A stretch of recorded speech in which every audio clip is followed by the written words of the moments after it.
on 97.3 The Fan. Hey, what is happening in San Diego? And welcome in to another week of Gwynn and Chris, San Diego's #1 sports talk station, 97.3 The Fan. Chris Ello, Tony Gwynn Jr. together in our Odyssey Palace studios today, a full 4-hour show. Frank Marchese is today's fill-in for the lengthy vacation time of Matt Scraby. I'm shocked it took me that long to mess up. I have to go right to the scoreboard right now, Tony, before we do anything. Scoreboard says Oaks North Golf Course walking plus 92-degree heat, 1. Chris Ello, 0. Played this morning, and I am wiped out. Wiped out, I got to tell you. The heat dominated you? The heat won comfortably. Yeah. I finished over an hour and a half ago, but been drinking like straight through, just sucking down the water. But I feel like I've run a marathon or something. So an hour and a half, it really isn't that long ago, by the way, buddy. Well, you played 18? Yeah. Yeah, that's not that long ago. Yeah. Had a good time. Played okay, but how'd you hit it? Hit okay. Chipped terrible. Putted good.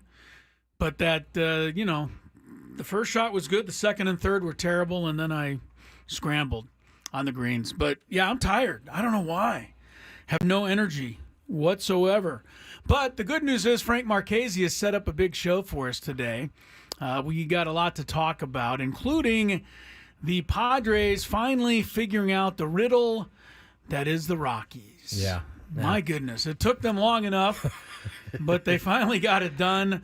A Saturday night victory of 3-2, then yesterday putting the hammer down as they buried the Rockies bullpen and won, going away 10-2 to take the series.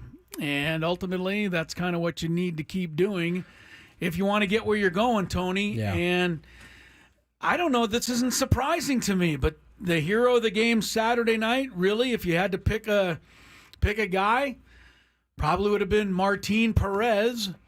And if you had to pick one yesterday, it probably would have been David Peralta. Yeah. And that just goes in line with what's been happening all year long. Yeah. Everybody that A.J. Preller has brought in here has contributed in one way or another. And that is why, even though so many of you out there want to live your lives as A.J. Preller haters, and I can't get you to change your mind, the fact of the matter is this year he really probably has done his best job. Now, it won't be final until the season's final. But just about everybody he's picked up, Tony, has come through. And that happened this weekend again. Yeah, and every time there's been some question marks behind said player. And they've all risen to the occasion, man. And I think that's what's enjoyable about watching this team is that, A, as you mentioned, you don't know where it's going to come from. I mean, most people would be lying if they said on what was that? Today is Monday, so Saturday. On Saturday, that they were excited and confident. Pretty confident. Martin Perez is going to the mound. We're finally going to beat the Rockies. There's no question about it. Right. And nobody thought that. Right. And all he did was go out there and go 6 innings, 3 hits, 1 run. No walks, seven punchies. Yeah, that was the key. No walks. He was in command the entire way, gave up the early home run. And the Rockies starter, Tanner Gordon, he was good. He pitched a no-hitter for 4 innings. He was good. And then finally the Padres got to him just enough to win that ball game. But it took until the Rockies bullpen came in, in the 7th inning to get the big 2-run rally and win the game. But, hey, look, real quick, a funny little anecdote. Yeah. Rockies win game 1. I didn't get a chance to go down and see Buddy, and so I went down the following day, and I'm just checking in on him and asking him about his team, as I do most managers that I get a chance to talk to. And he was like, basically, you guys saw our best guys yesterday, and we're going to see how it goes today. I mean, he has no lefty in his bullpen at all. And he has a bunch of righties who couldn't get me out. A ton of righties that are all struggling with command. And every one of them. Every one of them. Even the ones that pitched well the night before Yeah. have had issues at times. But what you saw, and I think you kind of alluded to it when you came on, the Padres finally figured out a way to kind of slay the Rockies. It felt like in yesterday's game when they finally started to kick it open that the Rockies had finally been like, all right, we've hung on long enough. We joked with you long enough. Now we have to give way.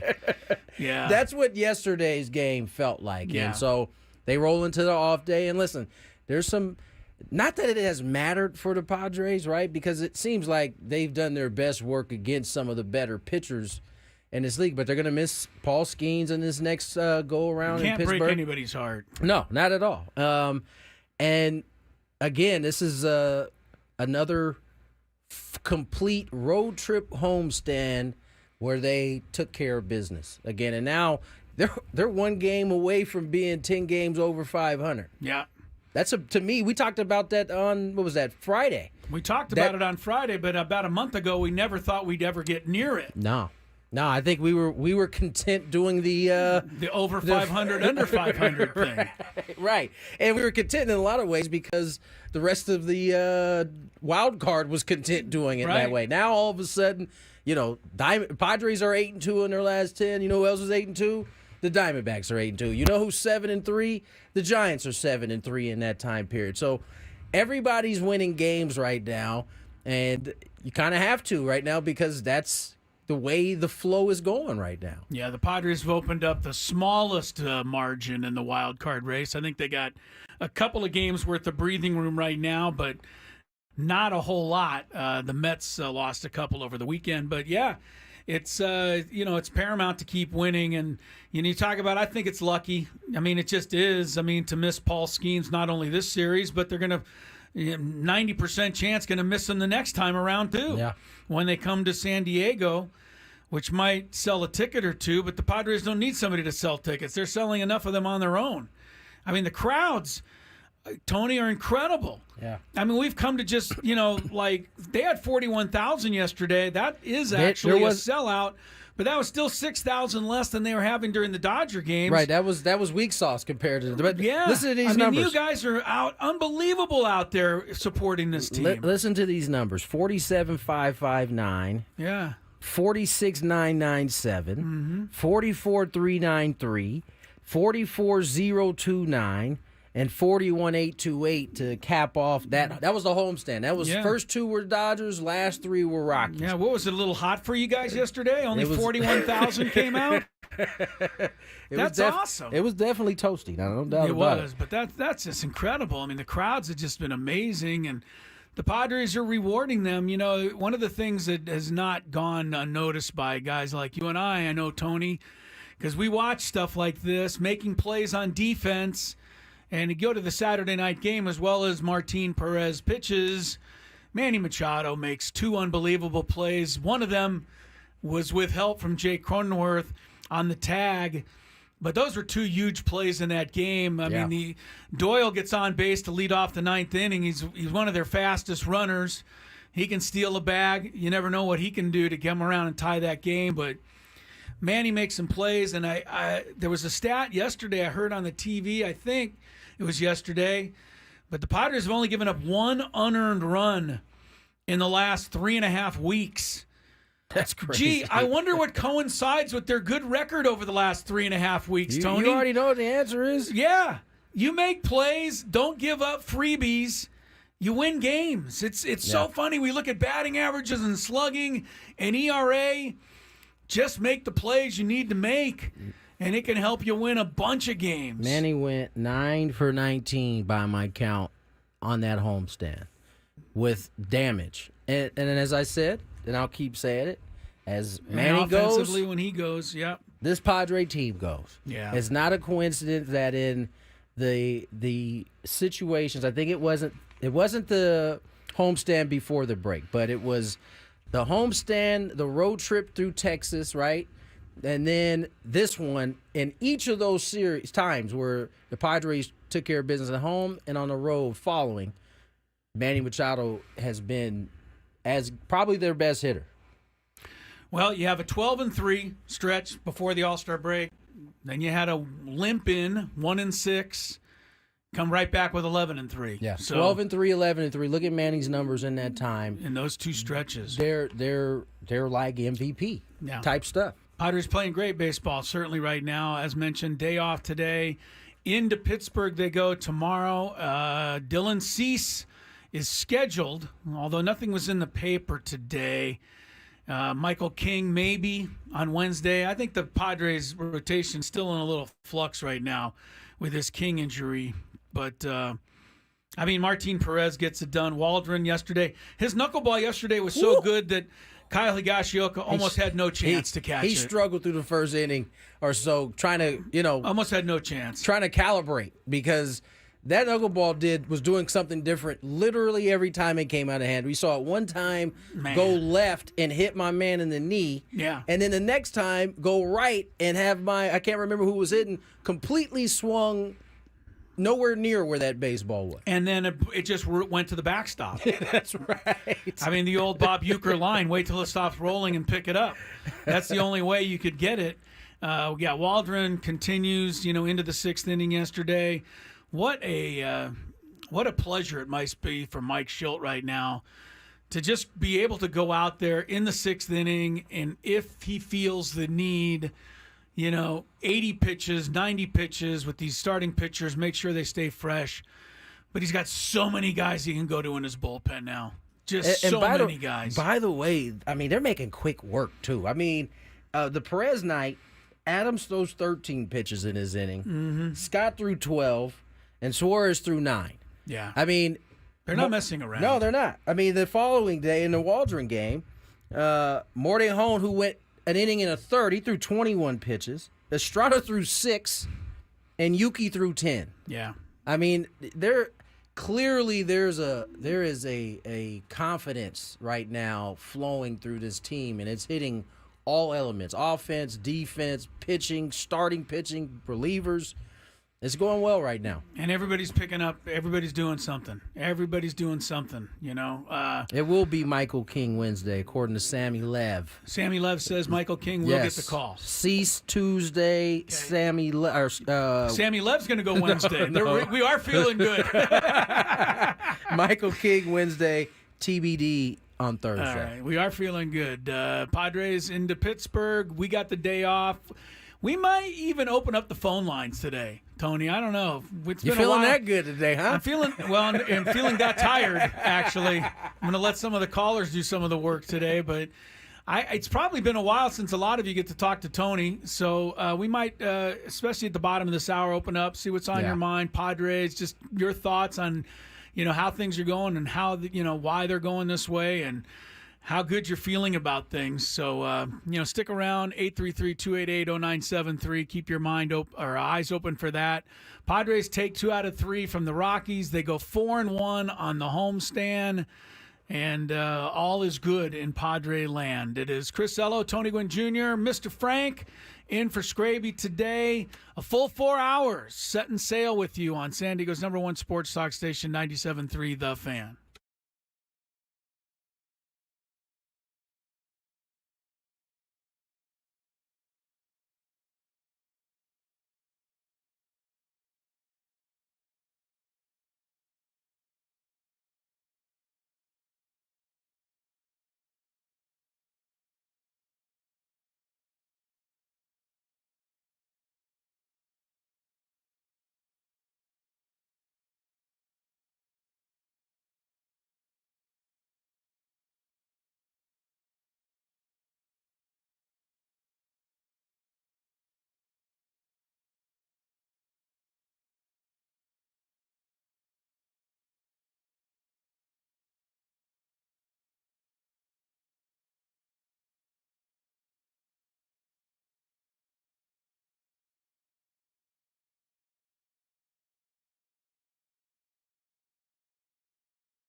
Boring.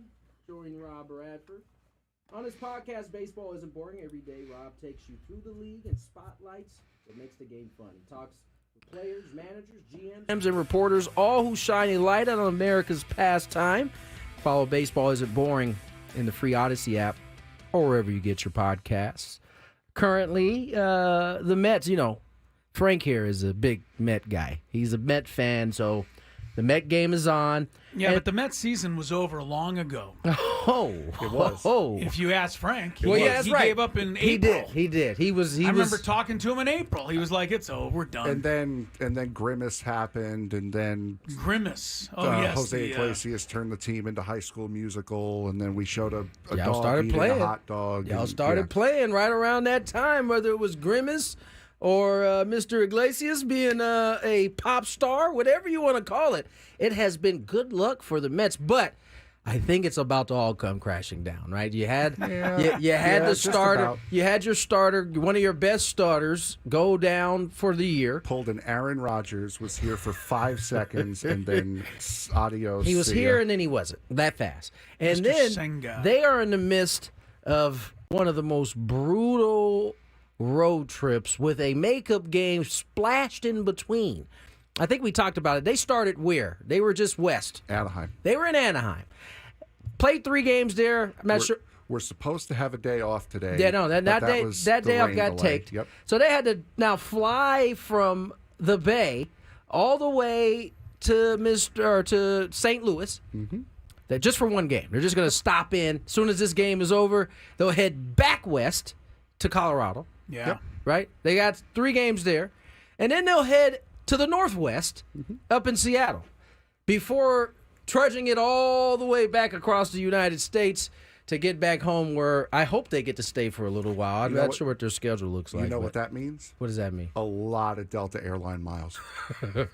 A lot of airline miles these guys can use over the off-season. Do they honestly use airline miles? No, they don't get any miles. I can guarantee so. that. No, they're just using a Delta plane maybe, but that's about it. But, this is one of the teams that is in contention with the Pods right now for the wild card. So no one over here on this side is going to feel too sorry for them. Yes, pardon all of us, Frank, while we root for the Cardinals today. Right now the Mets are a little closer to the Padres, 2 games behind. The Cardinals are 3.5 behind. So it's a Redbird day as they get underway in St. Louis. It looks so hot there, too, by the way. My man was just sweating BBs. It's the first inning. Don't be walking 18 holes carrying your bag, guys. Bryce Miller talked a little bit about something I think we've all been craving and we've all started to see from this Padre club, the consistency element. And in his article in the Union Tribune, he highlights a bunch of different things. But the thing that stood out to me is the many different ways the Padres are winning these games, right? I mean, yesterday they did quite a bit before that game blew open. The night before when they had Martin on the mound. They played a little bit of small ball. They had manufactured their way to that win. A sac bunt, put 2 runners in scoring position. They get those 2. A sac fly later in that game, both of which came from young Jackson Merrill. Jackson Merrill bunted on his own as well Saturday night. Of course. And, when he came up in that situation, I think it was a 1-1 ball game, Tony. It was. First and second, nobody out. I think it was a 1-0 ball game. And I thought to myself, this is a really good time for a bunt. Yeah. I know that we're not allowed to bunt anymore. Yeah. The analytics say don't do it. But to me, when you can move 2 runners over with a bunt, no outs, by the way, with nobody out, then I always think it's a really good move. The Padres did it again yesterday with Ha-Seong Kim. And at first, he was ruled safe, and then they overturned it. But they still got the runners to second and third and ended up scoring a run in that inning. I just think it's smart baseball. And obviously Jackson Merrill thought it was smart baseball. But I think more than anything, Jackson Merrill bunting in that situation shows me, Tony, that Mike Schilt, and these guys feel very comfortable with each other, right? I mean, I know we're into August, but how many guys would just go ahead and do something like that on their own if they didn't feel pretty good with their manager? Again, I said this during the game yesterday. Manny talks about it a lot. The scoreboard will tell you what to do. Padres had done nothing against Gordon all game long. Right. They come up in that what was that, third time through And it's first and second, no outs. And keep in mind, they've done nothing all game long. Are you going to keep trying the same thing, with the hopes that it changes? He elected not to on his own. He gets the bunt down, and let's not forget the execution part. He got it down. Yeah, he did. And then the very next guy came through with a knock at that point. And so that's kind of when you get late in ball games, you got to start looking at the game different. Now, early in the game, of course, you certainly probably want them swinging away there. But you had gotten to a point in the game where it felt like that was a shifting moment, right? You don't come through here. Are you guaranteed to get another opportunity like this? You hadn't created any to that point, and so I just like the idea that these guys play with the feel. Right? But I like that they're comfortable enough to be able to do it. A lot of managers would scare the daylights out of you, and you wouldn't know what quite to do, even if you thought the bunt was the right play. I guess because I've been around Mike shit, I don't even think of him in that light because I think he would want that. I mean, he's not going to put it on. He's going to leave it to your hand, but he wants you to be able to put the team in a position to win. And that's what they've been doing quite a bit here lately. I think Toddy sounds like is getting closer. Joe certainly has started the process to get closer. And those could be big. I mean, that's virtually a deadline move for the Padres, considering how long both guys have been out at this point. Musgrove pitched 3 shutout innings at Lake Elsinore over the weekend and came out of it fine, as far as we know. Yep. I don't know if I've heard anything about it today, but, yeah, that's a great sign. You get Musgrove back, you get Fernando Tatis back. Those are 2 bigger additions than any team made at the trade deadline. No doubt. So, let's hope that all comes around. It's all going glowingly. Don't ever try to say that after you walked 18 holes again. The mouth is tired too. The mouth is a little exhausted, but try it. Yeah, it's really nice, and consistency. We talked about it on Thursday or Friday, Tony, that they've had 3 consecutive winning months, something they did not have more than one of last year. Yeah, and it was 13-9 in July. It was, like 15-13 before that, and it was like 14-13. I mean, it's just a little at a time, but it's adding up. And that's the whole idea behind winning series. This is their 5th consecutive series that they've won. Right. And regardless of how it looks, if you go 2 of 3, 2 of 3, 1 of 3, 2 of 3, a sweep, you keep stacking those numbers together, you start to have separation. And right now, the Padres are experiencing, and I'm not saying separation in terms of the standings, I'm saying separation in terms of wins and losses. And Padres are, for the first time, starting to experience. I don't think the Padres have been this many games over 500, maybe since that 2021 season, 22 season. Pretty good. 9's pretty good. It's certainly the high water mark this year. Yeah. And, we haven't talked about it yet, but I know it's in the back of the minds of some of the people out there. Dodgers are, they scuffled but got through Oakland all right this weekend, but now they're coming home. They got Philadelphia. Big series. Coming in tonight. Both teams scuffling. Both teams are scuffling a little, so the Phillies are going to bring it. Now, Freddie Freeman, and I hate to say it this way because it just is good news that he's back. I'm sorry, even if you're out there hoping he was going to stay away a little longer.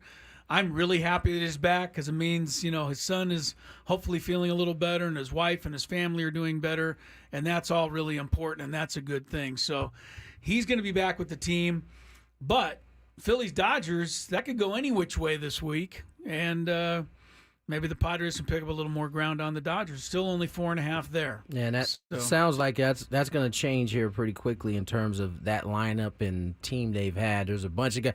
Matter of fact, Dave Roberts talking about it in The Athletic was basically like there are a lot of guys who are virtually playing every day that are being exposed right now because they're not everyday they're not everyday players. They're and not, so yeah. That's what the Dodgers thrive on. They thrive on being able to match up and put guys in position to where they have success. That does not mean that they can run them out there for an everyday basis and have the same type of success. And so when you lose a Freeman and a Betts, you just don't. You can't. Muncy. Yeah, Muncy. You can't replace that kind of a production. You just don't. And they're experiencing it now. So big series there. Hopefully Philly goes in there and wrecks shop because Rex shop. That'd be good. That'd be good for the Padres. I mean, this Padres got to take care of business. That Pittsburgh Pirate team is certainly not one you can go in there and play with because they play and kind of in a similar fashion to the Padres in terms of they play all 9 innings. They got a few comeback this year when they've been down. So Padres with the off day today, they'll get kicked off here tomorrow. Dylan Cease versus Bailey Falter. And yes, he's a left-hander. So we'll see. We overcame that a long time ago now, Tony. We'll see how that goes. Let's get to break. When we come back, I think we'll open up the phone lines a little bit here from you guys. What's on the mind out there? 288-0973. How are you feeling about your Padres right now? More Gwynn and Chris on the other side.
All right, here we go. 2:37 is the time. Chris Ello, Tony Gwynn Jr., and Mr. Frank. Big Frank is in here today celebrating as Pete Alonso rumbles home on a wild pitch. Mets take a 1-0 lead over St. Louis in that makeup game this afternoon at Busch Stadium. We're going to take some phone calls here.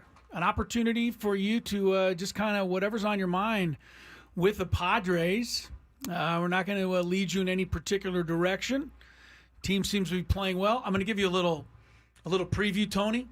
My best guess is that since things are going so well, fewer people will call. You know what I mean? Like if they lost 2 out of 3 to the Rockies and we said, "Hey, give us a call. You know what's on your mind?" And then it would be like, rah, rah, rah, rah, rah. But that's how sometimes you want to enjoy the good times. You don't have as much to. But call in and just tell us how happy you are and whether you plan to stay that way. 833-288-0973 if you want to get in on some phone calls here. But I have one other thing to get to. What's that? I did golf today, and I am exhausted. But after my round of golf, I went on my phone, and I went on my email, and it was like Christmas morning. How so? Do you know why? You know why. Oh, yeah. You're the one that sent the email. I do know why. Fantasy football, possibly? Here's what it says. Your ESPN Fantasy Football League has been reactivated. Yeah. Oh, man. Welcome to the world. It is a happy time. It's funny. You get a little Way off. to go, Tony. You get a little off time. You could start to kind of peek into things like that. Yes. And, so excited. Reactivated our Odyssey Fantasy Football League. We have a new. Be like our 6th year. We have a new ownership involved. Sammy Levitt. Sammy Levitt is going to step in this year, huh? The Odyssey League. Okay.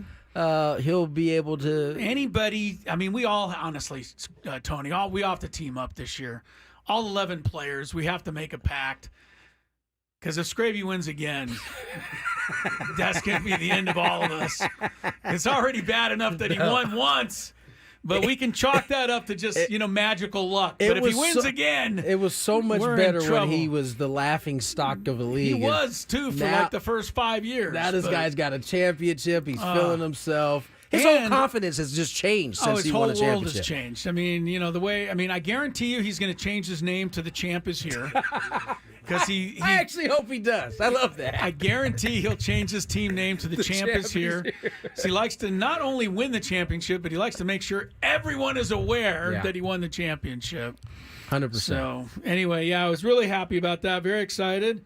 Next Christmas morning will be when a draft day date gets announced, and I know that you'll be working. We'll all be working on that because that's hard actually to put together with our league. Yes, because of your traveling and everything else. But we'll figure that out. But fantasy football is kind of around the corner, and I know we're not the only ones that are excited about that. All right, Rolando is the first phone call up on the board today. Thanks for calling, Rolando. How are you feeling about these Padres about now? Great.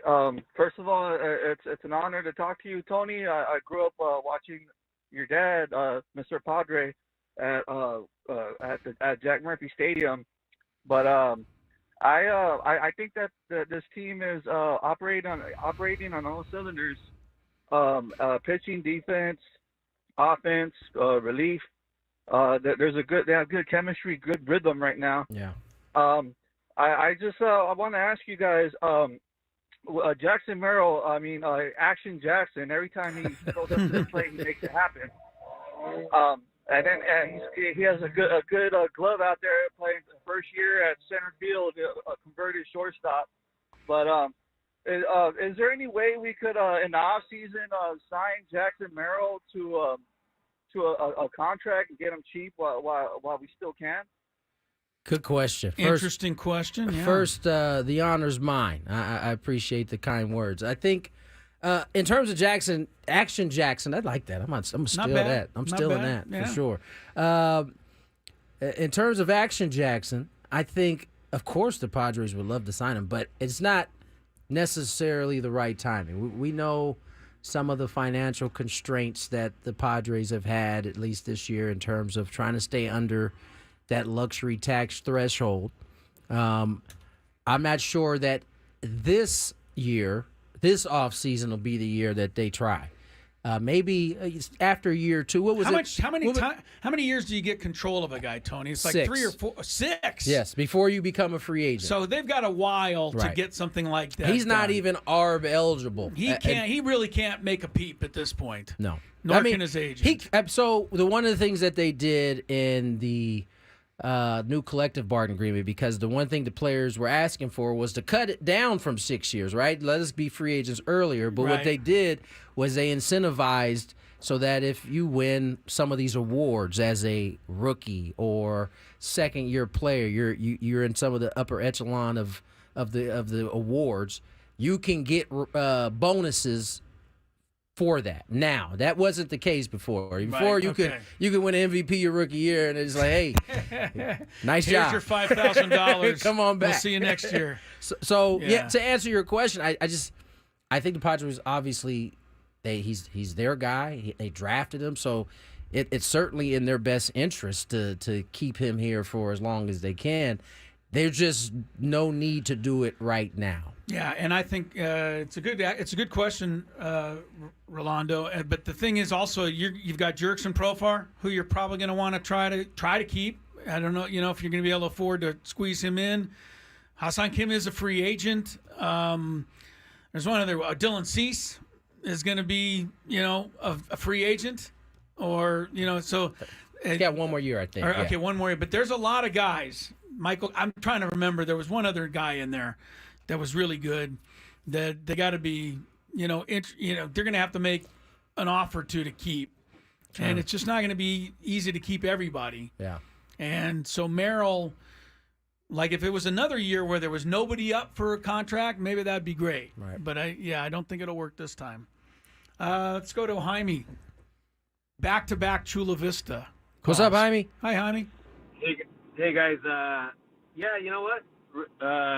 Really good times, really happy times. The season was kind of average back and forth, but it seems like things are looking in the right direction. And it feels good because there's a lot of pieces that are working. Everybody's involved in this. Yeah.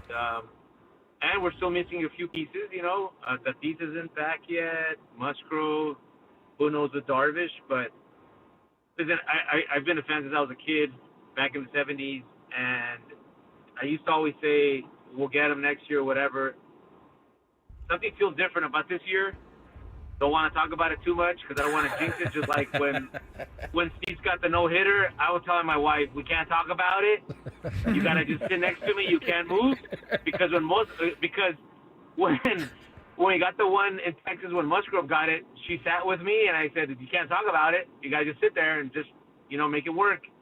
And I was really happy. And I hope I have a little bit of time with you guys. It was very emotional for me because I lost my dad a year ago. Yeah. And Padres was everything, and he didn't get to see this no-hitter. And it's something that I would have loved to share with him again.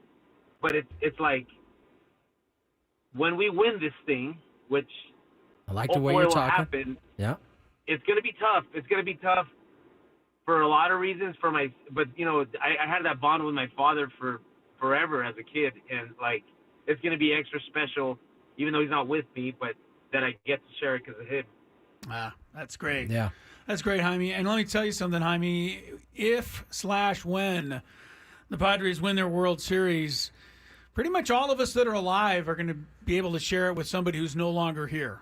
I mean, honestly, and it's a great sentiment, but, it's been a long time. So a lot of people waited and never got to see it, and we'll have to share it with those people. I think Thanks, Jaime. Good call, though, buddy. I think Jaime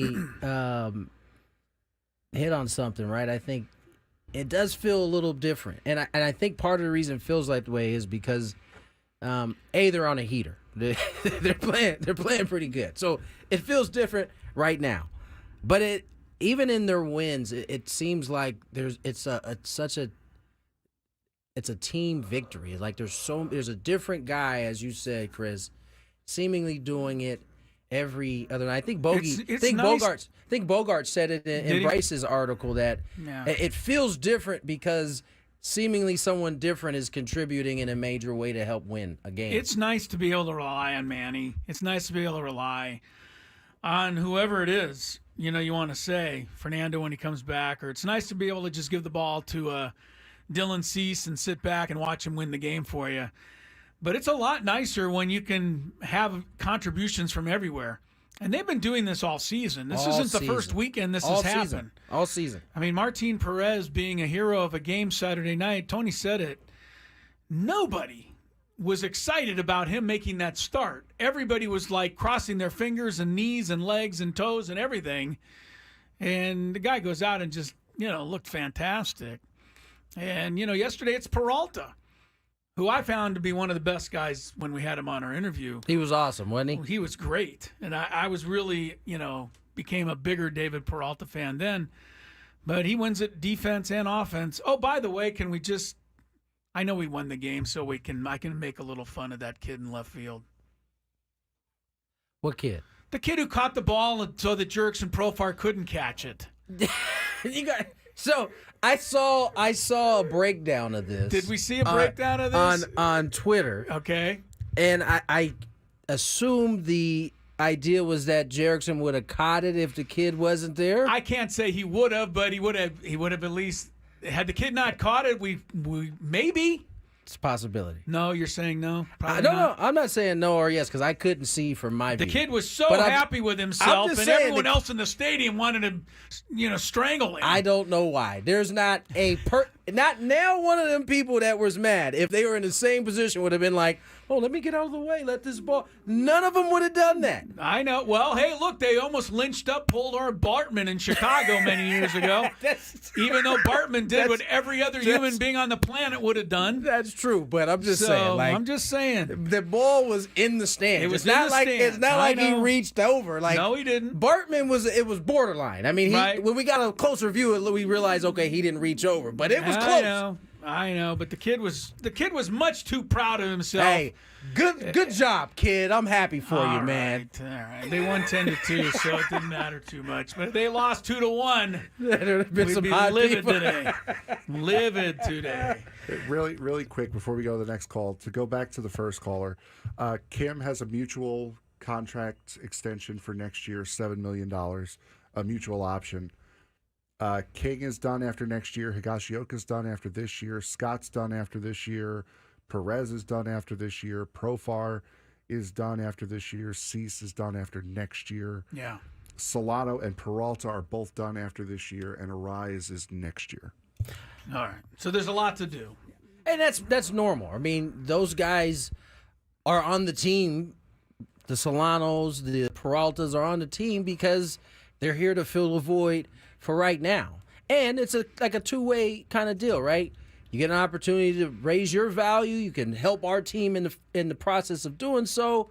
That's kind of part of the program here. But, yeah, I mean, listen, in terms of Jackson, man, it'll come. In due time, his opportunity will come.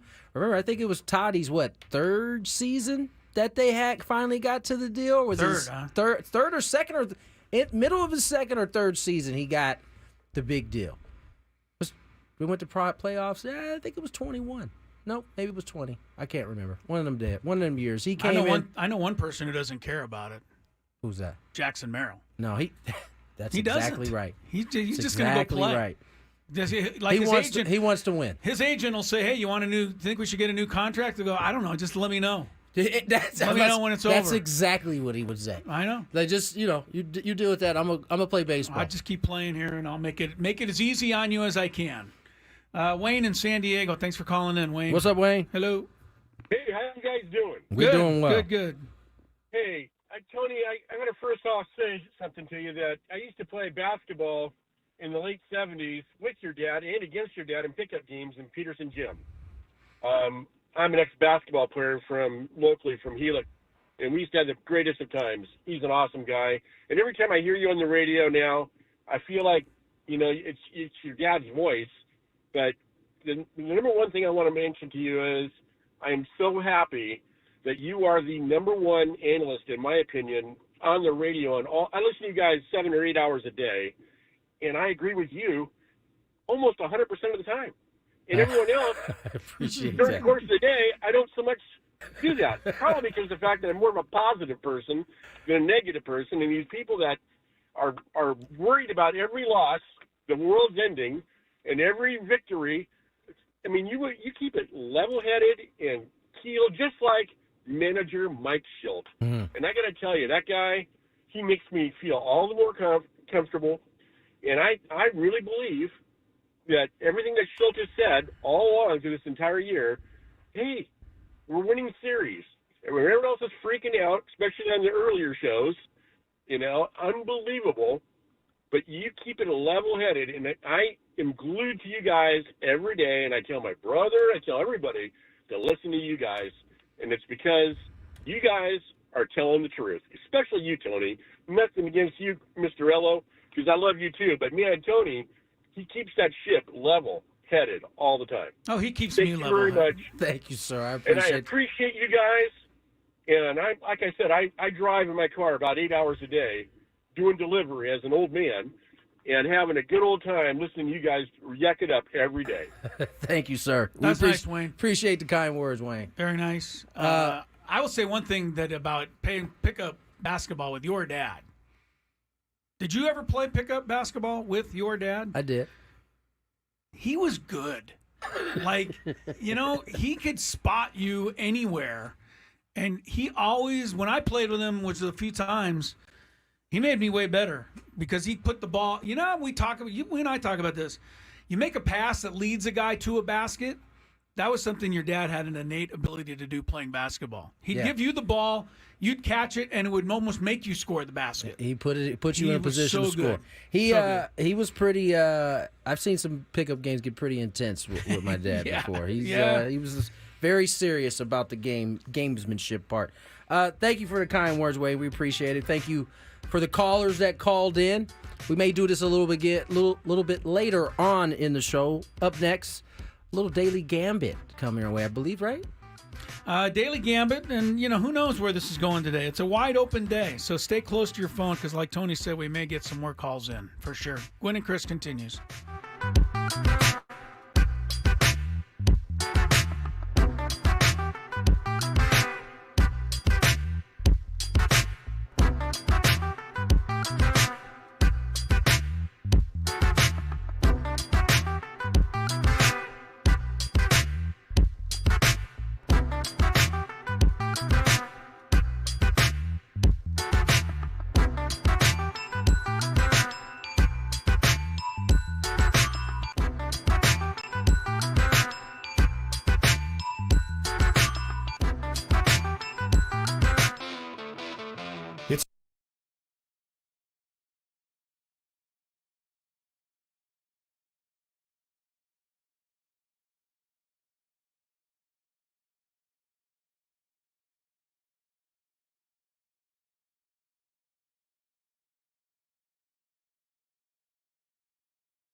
The workday is coming to an end. It is 5 o'clock. I will see you all tomorrow. But Gwynn and Chris are just getting started. Sports talk it is. Your hosts, Tony Gwynn Jr. Top 5 characters, Scorpion. Get over here. And Chris Ello. In the audio, my goodness gracious. Can we start the show over again, please? It's time to get you up to speed on all things sports. Yes, yes, yes. With plenty of nonsense in between. Oh, look, here comes our fearless producer. Gwynn and Chris starts right now on 97.3 The Fan. Into the 3 o'clock hour, we go. Daily Gambit up next as we sift our way through this 4-hour show. Tony Gwynn Jr., Chris Ello, Frank Marchese in for Matthew Scraby, who is spending some time in Iowa, I believe. You know where he is today, Tony? Where's he at today? And where he was scheduled to be today. Where's that? As a matter of fact, I think we should just call him right now and see how he's doing. I believe he's at Wrigley Field. Oh, that's right. I believe he's going to be at Wrigley Field tonight, seeing the Cubs and the Twins. He's very excited about that. We should maybe send him a text or something, make sure he's doing all right. Speaking of the NL Central, I thought I saved this one for you over the weekend. Mm-hmm. This player has an active 21-inning scoreless streak. He's allowed just 1 run in 33 innings over his last 5 starts, and he has the 3rd lowest batting average against among qualified starters. Can you guess who that might be? I can't. It's your favorite, Hunter Green. Hunter Green? is I on- knew he would do this as soon as I got him off my fantasy team. He is on what they call a heater. He's on right a now. roll. Blake Snell is another guy that seems to be pitching awfully well Poor here Blake. all of a sudden. So, And you know what? The guy pitched a no-hitter and he was under siege. Like, people were like all over his case. You know, you've never pitched past the 7th inning before. I know. Yeah, you know what? I was aware of that. Thank you. How about me celebrating the fact that I got a no-hitter tonight? Oh, no. I want to talk about the fact you'd never pitched past the 7th inning before. That's how they do my man Blake, man. Blake was like incredulous with everybody. It's funny. One of the games I did on TV in June, randomly, like a week later, I get a text on my phone from Blake. And I forget how it came up. I think Don and I were talking about, I think it was about walking hitters on purpose. And I made the point that, you know, because Don made the point that Blake walked a lot of dudes. I was like, yeah, but I don't know that he was walking them on purpose, though. And so I got a text from him. And he said hitters that hit him well, I walk on purpose.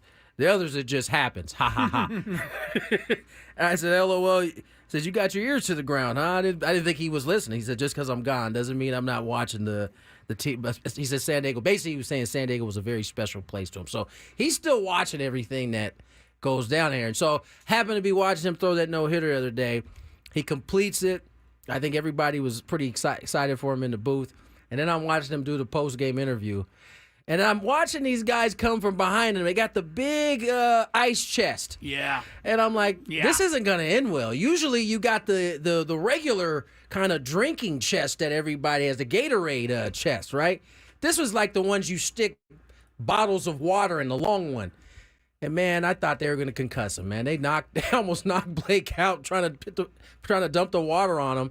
And the lid came down and cracked him on his head. And you could see in his face he wanted to be upset, but he was also doing like a live interview, so he kind of had to like play it off like it didn't bother him. But I sent him a text. I said, "I hope your head is all right, man. That didn't look like it was too comfortable." Yeah, and it looked cold. It did look a little cold. chilly. In Cincinnati, though, I'm sure it probably felt good knowing how thick and humid that place gets. All right, we got a Daily Gambit coming your way. Let's get to it. Do you like money? I think about money a lot. Do you like money without doing anything? Winning. Do you want to make money while watching sports? I think Washington is immortal luck. Washington! Woohoo! If you answered yes, this is your segment. Just don't blame us when you lose. Nothing is ever your fault. It's your game. Take it. Gwynn and Chris go through the top bets of the day in the Daily Gambit on 97.3 The Fan. All right, Frank's going to do the Daily Gambit today, from what I understand. Frank, you got a bunch of stuff for us to I got a couple. I take do a have look a at? couple of things here for you guys. Because we didn't do anything on Friday. That's what I was waiting for, and we didn't. I'm like, okay. We didn't do anything. I did notice that Scraby in the Big Five on Friday had a big thing about, Adam did, about whether we were going to pick Novak Djokovic or Alcaraz in the gold medal final. Both Tony and I picked Alcaraz. We were both wrong. Yeah, Djokovic won it. Won his gold medal. Not bad. The golf was incredible. Scotty Scheffler, number one player in the world, shoots a 62. My guy. Your former playing partner. That's right. Shoots a 62 to beat everybody. Like everyone was in the Schauffele was going into the final round, trying to make it back-to-back gold medals. But the golf was good, too. Anyway. All right, so we didn't really have much going on in the pick department Friday. Don't really have much here, especially when the whole sports world I know, stops it's because kind of the quiet. Olympics. Yeah. We're going to focus mainly on over-unders here today. First one is going to be baseball. Boston Red Sox coming in at 59 and 51 versus the Kansas City Royals, who are 63 and 50. Over-under for this game is 9.5. Red Sox are 3-2 in their last 5.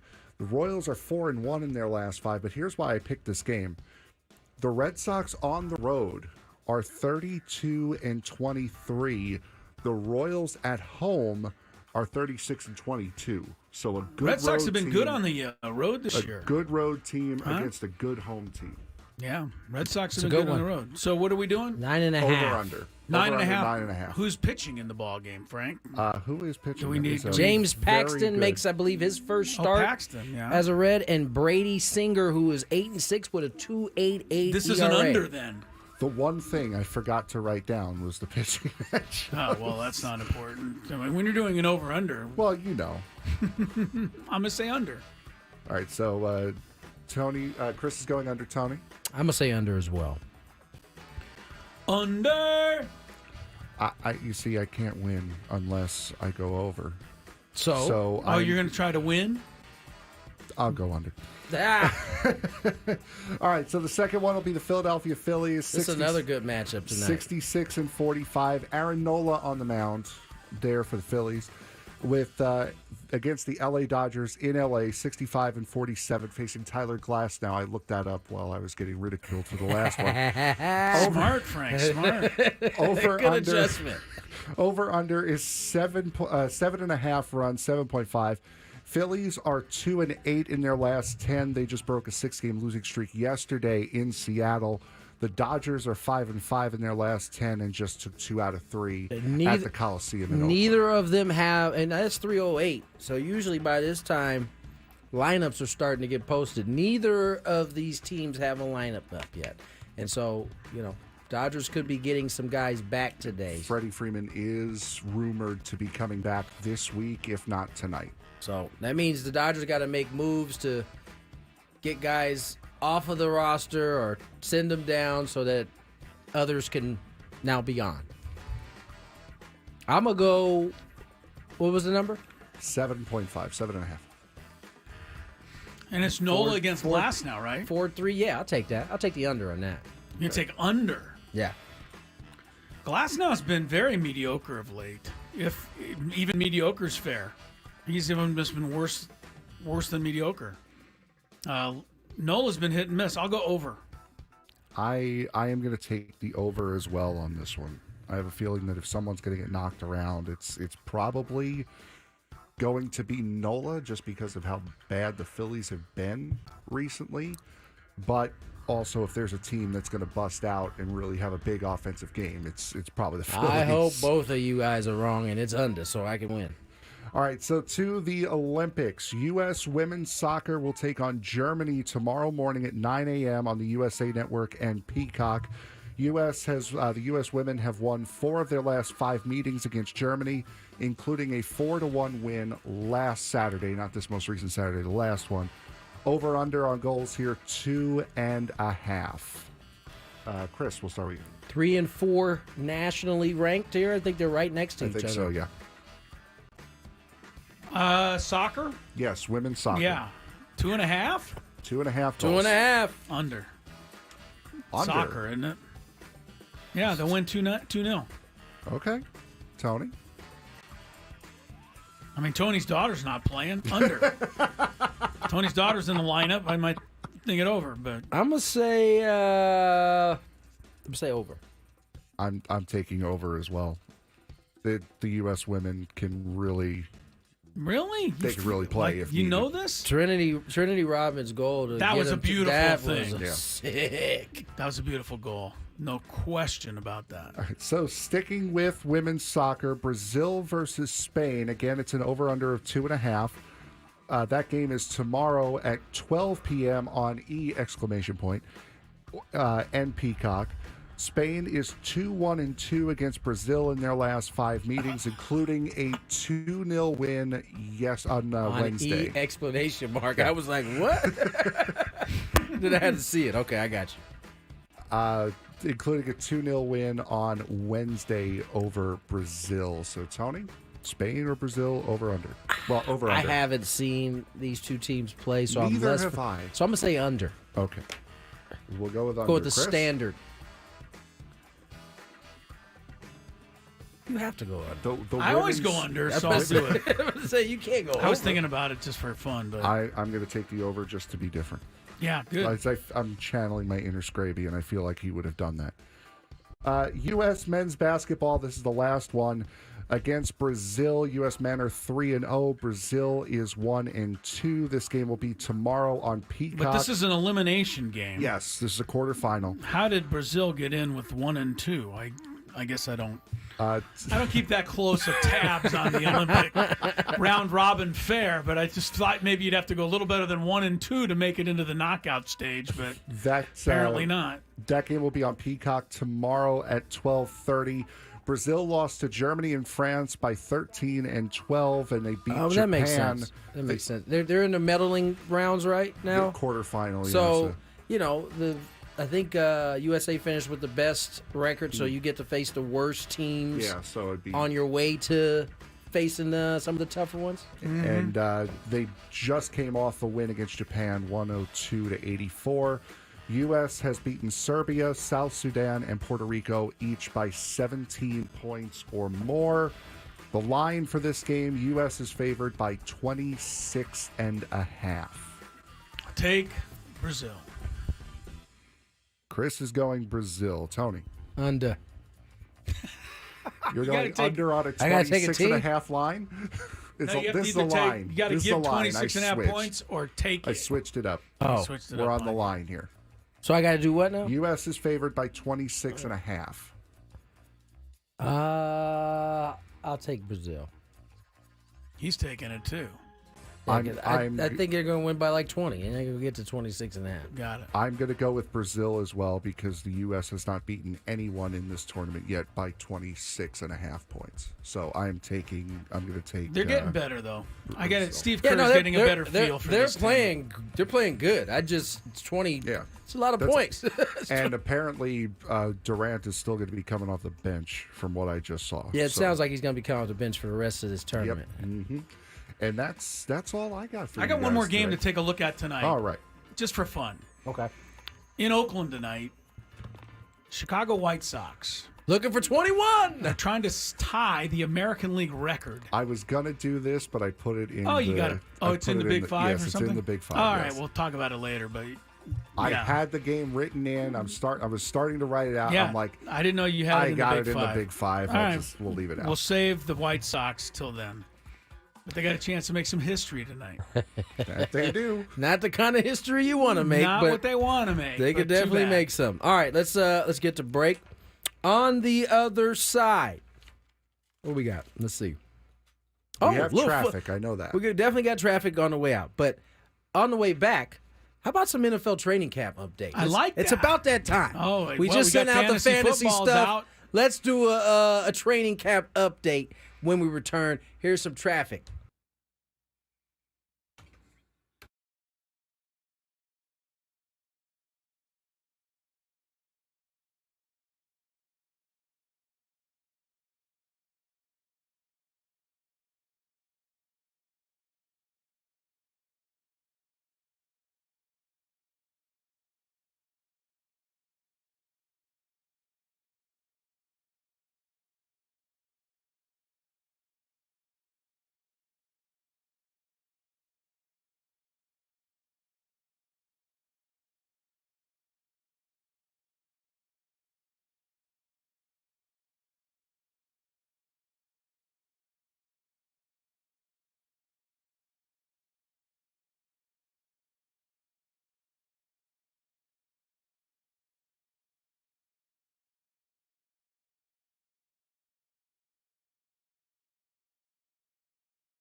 All right, welcome back to Gwynn and Chris. 3:21 is the time. NFL season's coming up. Got my fantasy football league, the commissioner, reset our league today. That commissioner's Tony Gwynn Jr. And so I'm really happy with him right now because that's a happy time to get that email to know that fantasy football is indeed right around the corner. There's really not a whole lot new in the NFL today. Maybe one note of interest. Harrison Butker is now the NFL's richest kicker. I don't really feel like getting into Harrison Butker right now because he seems to open up a can of worms and not really in the mood. So you don't want to go that route. Not really. No. Good for Harrison Butker. I'm glad he's making a lot of money. But I thought this would be fun, Tony. Since you are the fantasy football commissioner, and I think we kind of get people in the mood, I got right here, according to Mike Clay, ESPN senior writer, the top 15 picks in this year's draft. Fantasy draft. Okay. How many do you think you can name? Top 15. Top 15. There are 8 wide receivers and 7 running backs. Jefferson. There are no quarterbacks in the top 15. So who'd you start with? Jefferson? Yes. He's the number 5 wide receiver this year, according to this. My man for the Raiders, Devontae Adams did not make it. Oh. Slipping down to the number 10 wide receiver this year. I assume that's because they don't like the quarterback situation with the Raiders. Jamar Chase is one of the receivers, yes. That is correct. Mr. Hill. Tyreek Hill is one of the receivers. He's number 2 on the receiver list. How about Saquon?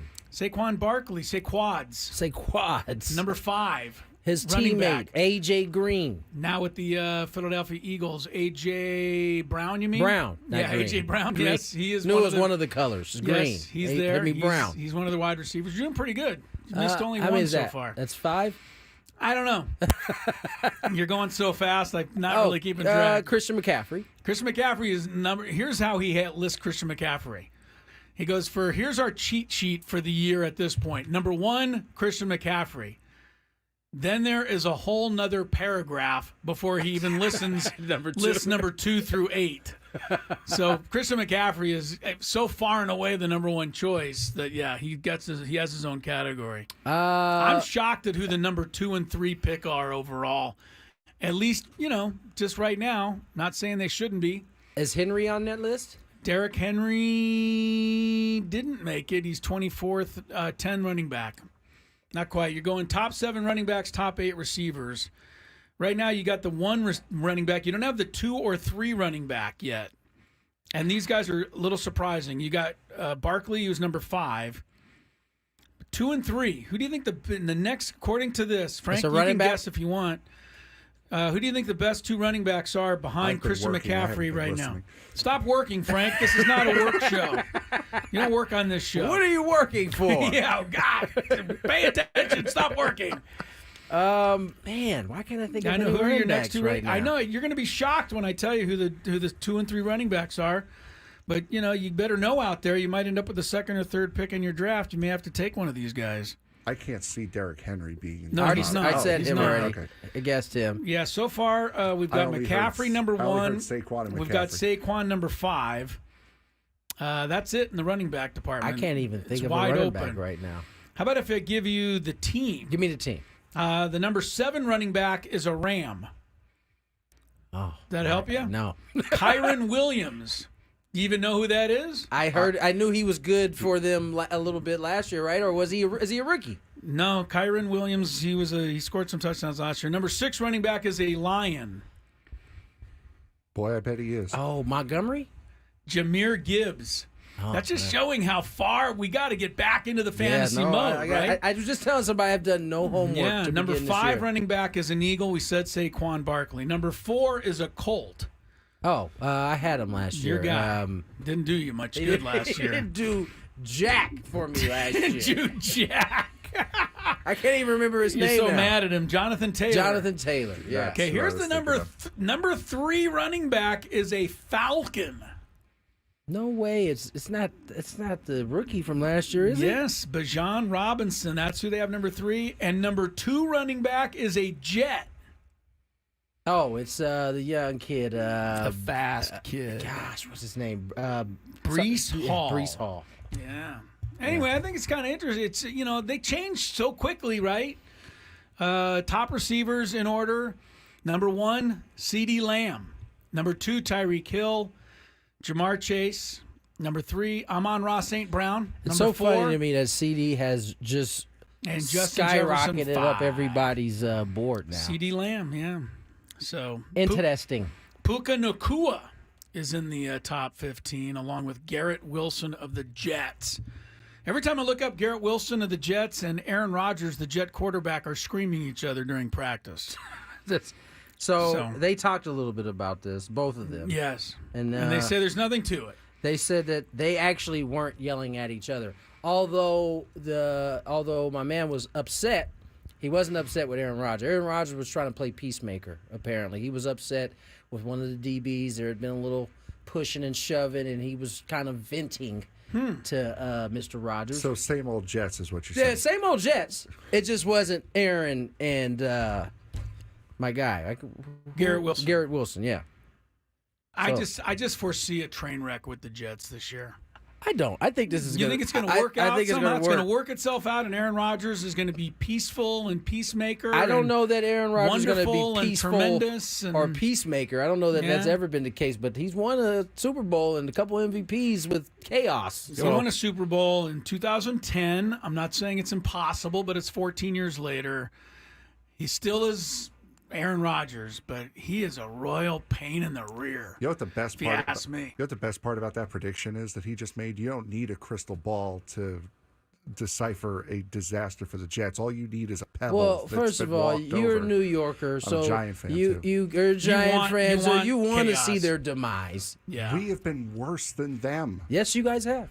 We just watched. I just watched the Hard Knocks about your team. In the league. I just watched your GM completely fumble this offseason. We have been statistically, we have the least amount of wins in the NFL in I think the last 5 years. I think.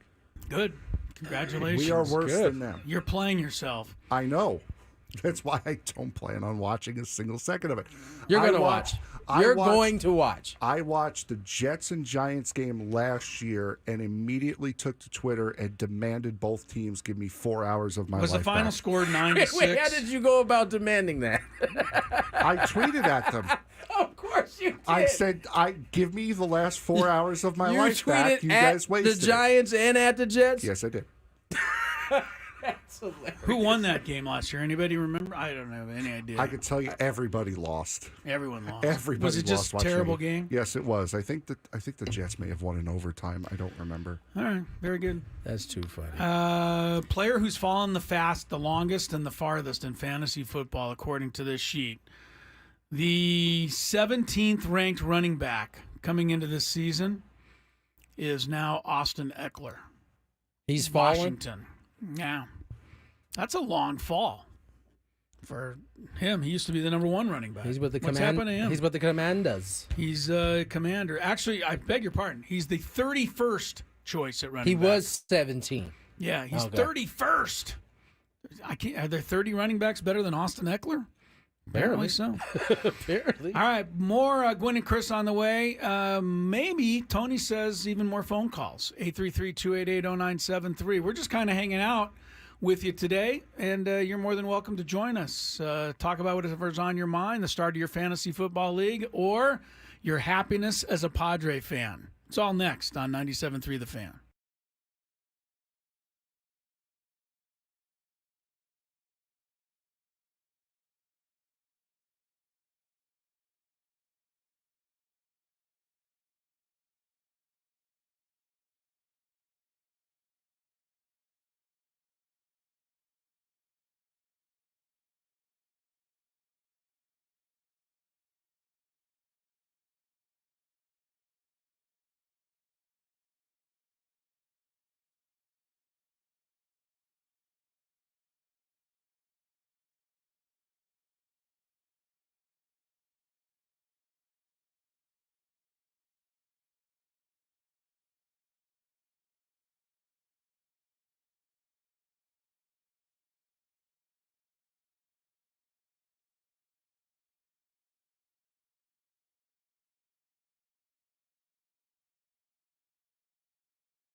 Somebody said you better call Tyrone. Bases clearing double puts the Mets up 5-0 in this wild card rendezvous. 5th inning. Tyrone Shoelaces. Taylor? No, Tyrone Taylor. Yeah, Tyrone Taylor. I didn't No, know that would be tie your own. Tie your own different. shoelaces. Tyrone Shoelaces. I like what you did there. I know. Let's talk a little bit of Olympics as I wait a little bit as Frank can hopefully get the sound that I'm looking for. A lot of things happening, at least in the U.S. fashion. We already gone over the women's soccer team. They're into the quarterfinals against Germany. The men's basketball into the quarterfinals as well. They'll take on Brazil. Who ended up winning the U.S. volleyball men's? It was up on TV. I didn't. Against Brazil. Yes, they were up 2-1 at one point. So we'll track that score down. It's over, so I'm assuming they won in 4. Because otherwise, it would be about in a 5th set by now. Okay, well, good. It's my prediction. Well, let's hope that prediction is correct. But there has been some marvelous events. Swimming has held their own in terms of gold medaling. But I think the show that took the cake was the 100-meter dash. That was unbelievable. That took place yesterday. It was by far one of the best races I've seen in some time. Let's go to maybe ever. Yeah, I mean, listen. The funny thing was, and it was brought to my attention by, of course, Dave Marcus. Do you remember? And Chris, I know you remember Ben Johnson when he won and got caught for cheating. Mm-hmm. The score he got to win that was like 9-7, I believe it was. Whatever he ran was off the charts for that day. In age. These 9 that raced is probably, I think, the closest thing you can get to the fastest 9 men in the world, and it showed in this contest. Here's the call. There's an Olympic gold medal waiting for somebody who wants it the most. Now Thompson starts to wind up. Curley's going with him. This is close. Jamaica's going to do it. Kishane Thompson is a gold medalist on debut. Oops. We thought it was going to take 9-7 to win. Guess what? He just ran. He called the wrong winner. Is what he did. And he's been apologizing for it all day. Is it Lee Diffie? Lee Diffie. Yeah. Lee Diffie. Yeah, he said Jamaica won it, and they didn't win it. It was so close. I mean, it was unbelievable. I was about to say, now, in Lee's defense, in real time on the screen. You thought the Jamaica guy had it? It looked like like Jamaica. You thought he had it? I did. Now, I was watching, what's the young man's name that won it for USA? Lyle. Yes, I was watching Lyle start to close the ground the last, first of all, he had the worst start of the 9. He was in last place through the 50-meter mark. The last 50 meters was his show. He ran it faster. And the beautiful thing about the Olympics and how NBC is covering it, they have the technology to test their speed, but also tell you when guys are decelerating. Everybody except for Lyles was decelerating the last 30 meters of that race. And that's what allowed him to literally win by, a nose? I would say less than that. Of a second, I think I would say less than a nose. I mean, it was so unbelievably close. I mean, I've looked at it 50 times. You can't really see the instant where you could stop the film and go, see, his torso is touching the line and the other guy's isn't. They both touched the line at the exact same time. I would say that if this would have been back in the day when you mentioned Ben Johnson, Jamaica would have won. Well, either Jamaica would have won, or they just wouldn't have been able to determine it, and they would have both got gold medals. I was about to say, somebody said that yesterday. I don't think they could have determined it 25 years ago. But now they have the technology, and Lyles gets it 9.784. The other guy was 9.789. The third place guy from the U.S. was 9.81. It wasn't like he was far behind. No. I think the other point you were making was Ben Johnson. His time wouldn't even have finished in the race. It wouldn't have. He wouldn't have qualified for the race. That's how far they've come. But how exciting was it? And then the shot, I mean, I know everybody's mom But I don't know why it is. I think it like people like your mom, Tony, for some reason. But his mom, looking up at the clock when his name popped up, and she just went crazy. Yeah. She was absolutely crazy. I don't know why I thought of your mom. But any mom.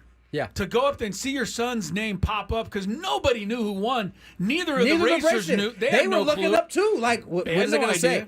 They all knew it was close. Yeah. And that was the crazy part. Like, I think we all looked to see who won, who got first, which was tough.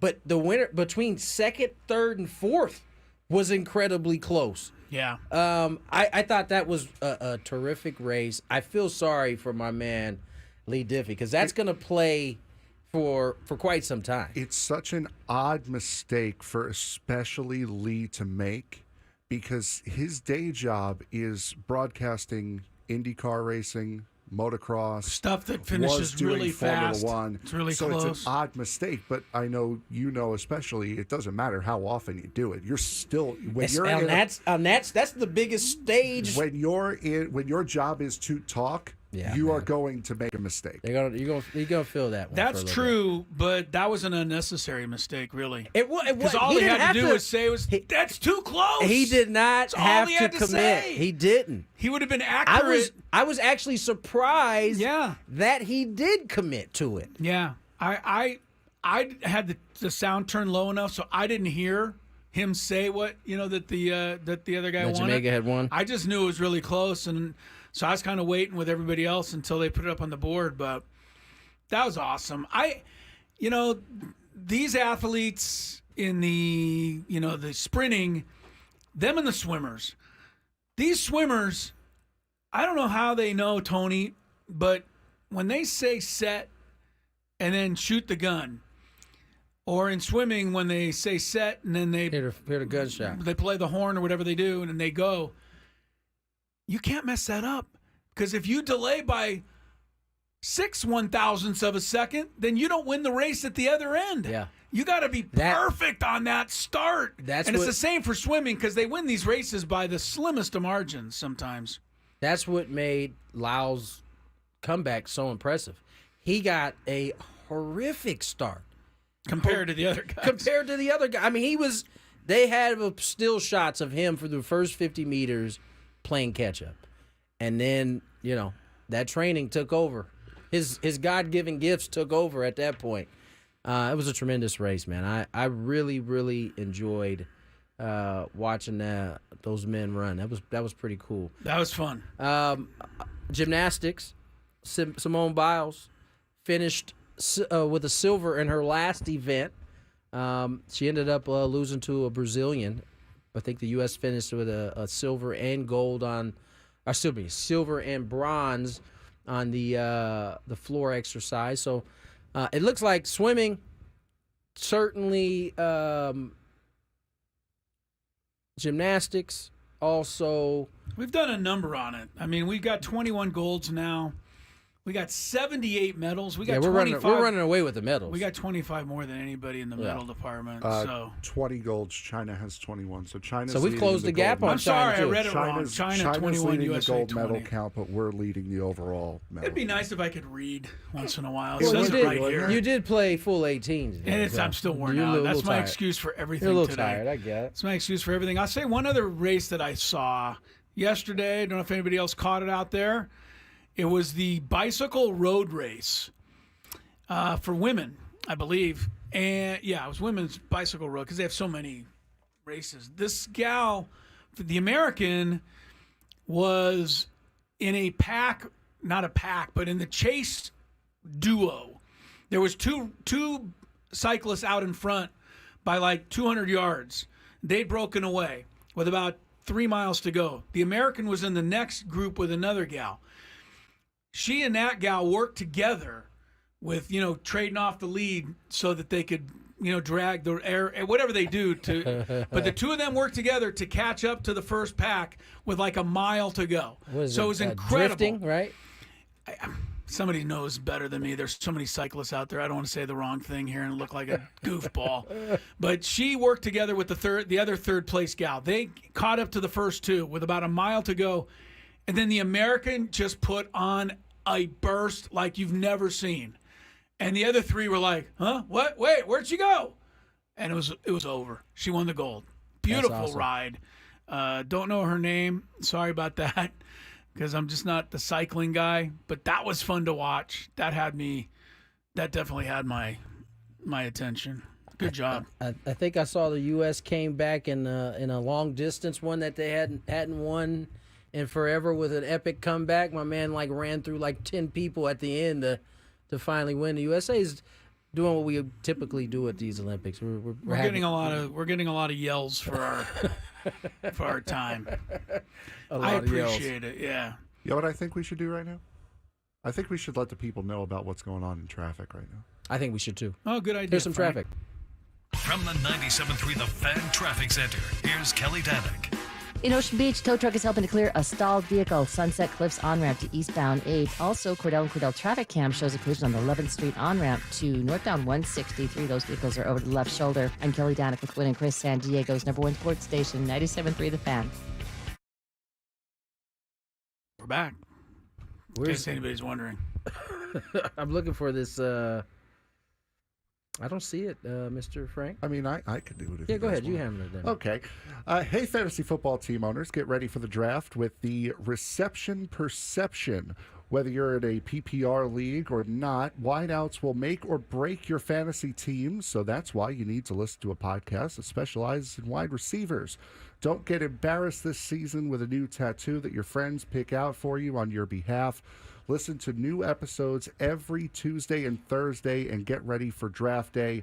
Follow Reception Perception on the free Odyssey app or wherever you find your podcast. The one downer of these Olympics is we got to figure out what we're doing in 3-on-3 basketball. Have we struggled there? We struggled mightily. Okay. I got to believe that, and there's no disrespect to Jimmy Fredette and Rick Barry's son. I don't know. It's not Brent. It's one of the different other ones that's out there. All right. They got beat by the Netherlands, and I'm trying to figure out when did can't be losing to the Netherlands in hoops. I'm just saying, what's that again? They got knocked out with that, I think. Right? They did, yeah. They're out. No, they got eliminated. No medal contention for them. So why did no NBA players want to play in the 3-on-3? I don't know. Like you can't get Jaylen Brown and Kawhi Leonard because they got left off the other one. So that's a good question. Maybe they don't want to play 3-on-3. Maybe they just don't want to play 3-on-3. Is it going to mess up their game? Like, would it mess up your game to play 3-on-3 when you're used to playing 5-on-5? I don't think so. I don't think so. I don't think that would be a I mean, we have a full-on 3-on-3 league in the United States. Yeah. 3 of those guys can go down and play. Get some of those guys in there. I did notice that. I don't know. Again, I don't know which Barry it was, but he was doing his father's free throw shot from the granny. Oh, the granny shot? He was shooting like that in the 3-on-3 tournament. Yeah. That's when I knew we might be in trouble. That's when you thought we could be in trouble. I saw the guy in the pole vault set the all-time record in the pole vault. A lot going on in pole vault. I like pole vault. I don't really understand how anybody grows up wanting to be a pole vaulter. I don't know how you get into that. And how, I know one guy who probably wants to get out of it right now. Did you see my man get eliminated? No. Did he have a kind of a disastrous run? So the guy, I think he was French, I think, right? I don't know what I know he's well known now at this point. He was in blue. He was feeling blue, or he was in blue? Oh, he was in blue, and then he was feeling blue. Okay. He jumped over the bar. He got over it. Cleared it fine, no problem. Right. All but a very specific part of him cleared the bar, and that's what ended up hitting the bar and knocking it off. That was it? Yes. That was it. He fully got his feet over, his knees, his thighs, and then it was clear as day that was what happened? Yep, Yes, and then clear as day. Clear as day that was just one problem. And it's not a before problem. he even hit the pad, you can see his body just go I can't believe this. I can't believe it's not. That's usually not a problem in any other walk of life, but it was a problem at that moment. He's going to be known for a lot of other things than pole vaulting at this point, but it didn't. Let's just say it didn't end well for him. That's a shame. That's a shame. This guy, Duplantis, set the record with 20 feet 6 inches. Here's how remarkable you have to be pole vaulting. The first vaulter ever to clear 20 feet was Sergei Bubka. He was like one of the great pole vaulters ever, Soviet Union guy. He cleared it in 1991. 33 years ago? Yeah. And 33 years later, this guy got to 20 feet 6 inches. They've gone 6 inches in 33 years. Yeah, it's a little hasn't quite had the advancement as some of the other sports, huh? And it's slow, but he got up there and he did it. It's hard to follow what your guys' story was about the guy not making it. How is that hard to follow? I made that as I said PG-friendly no. I as followed. possible. I understood it. I just said it's hard to follow it. I was like, I can't make it more radio friendly. I just said that was pretty. That's pretty good right there. Explaining it without explaining it. Yeah, you did good. You did well. By the way, the fact that you had to do math for 1991, I was born in 92. You know how old that makes me feel? I mean, really how old is how old it makes you feel? It's the fact that you had to It's do not really math. the story I'm concerned about at this point. How old does it make us feel that you were born in 92? I'm sure not as old as it makes me feel to hear someone that the Olympics just won a gold medal. It was probably born in 2015. Yeah, I mean, that's kind of the way life goes these days. Padres off today. They're back in action tomorrow. Get a chance to see Dylan Cease try to pick up where this ball club left off before heading to lovely Pittsburgh. I hope my guys are enjoying their off day in the lovely city. I love Pittsburgh. I love the downtown of Pittsburgh. Yeah. I think it's beautiful. Beautiful ballpark. Yeah. Ballpark's in a great location there. It sounds like, last couple of years they've been working on the bridge, so it hasn't been. You haven't been able to go over that bridge? Yeah, you've been able to go over one of them. They had one of them kind of, and it's been construction on it. I think you can't drive on it. You can walk over it, but really, that's big. Driving over that bridge is one of life's little pleasures. Yeah. No, Padres back in action. They got Pittsburgh, then they head to Miami before coming home for a quick 3-game series against the Pittsburgh Pirates. So we're going to see a lot of the Pirates 6 of the here. next 10 days. And then the Padres will head back to Colorado for a short road trip. So Padres are looking to kind of eliminate the Pirates right here. Pirates are about 3 games behind them.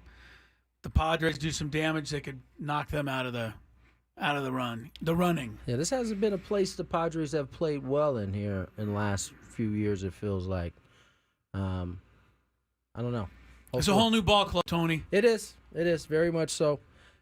Can't wait to hear more information on Toddy. It's been kind of quiet in terms of his return, but we are starting to see him pop up a little bit more, so that usually means we're getting closer. He's getting closer? Yeah, no doubt. All right. Hope you're right. Through the 3 o'clock hour into the 4, we got a Chris versus the Fan coming up next. 833-288-0973 if you want to participate. More Gwynn and Chris on the other side.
The workday is coming to an end. It is 5 o'clock.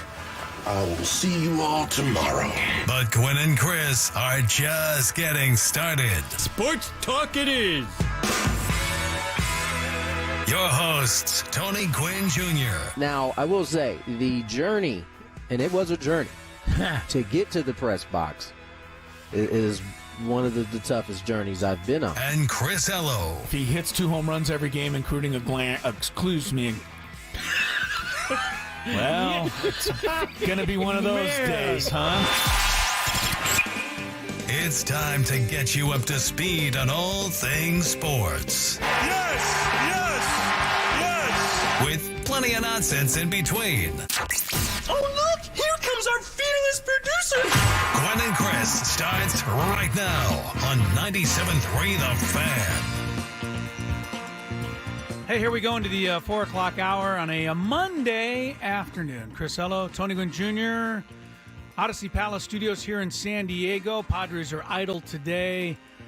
Playing Pittsburgh tomorrow. Big Frank filling in for the vacationing Matt Scraby, who is at Wrigley Field tonight, taking in a Cubs-Twins game. I'm going to text Scraby right now. Text him and see how he's getting along there. Game should be getting underway in about an hour or so. Should we just call him, like, right while he's going through security? Yeah. Like the most inopportune Try time? to time it, if you can do that. I was actually hoping not to talk to him at all for these 6 days. So if you could not call him, that'd be fine. Just text. It's you can fine. send him a text. Okay. But, having a little Scraby break here. Let's see if he gets back to me. Isn't a bad thing.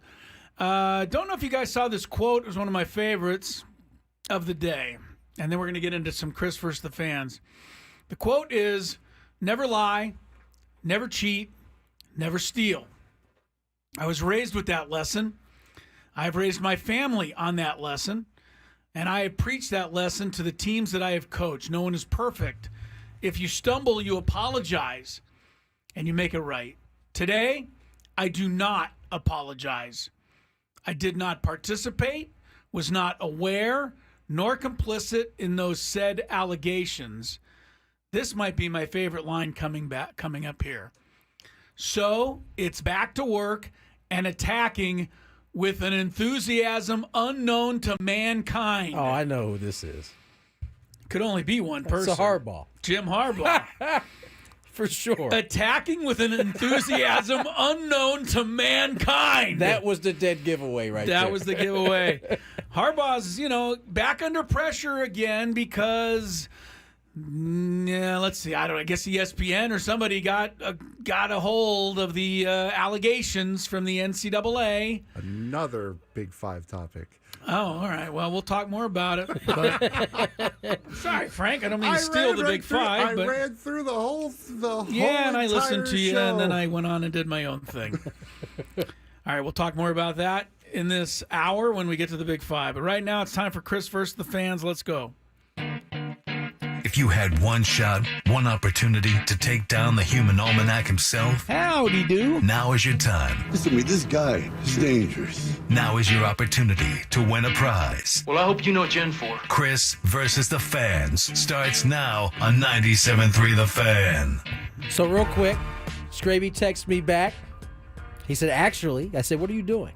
He said, actually, just got to Wrigley. So he's just getting there. Just getting there. All right.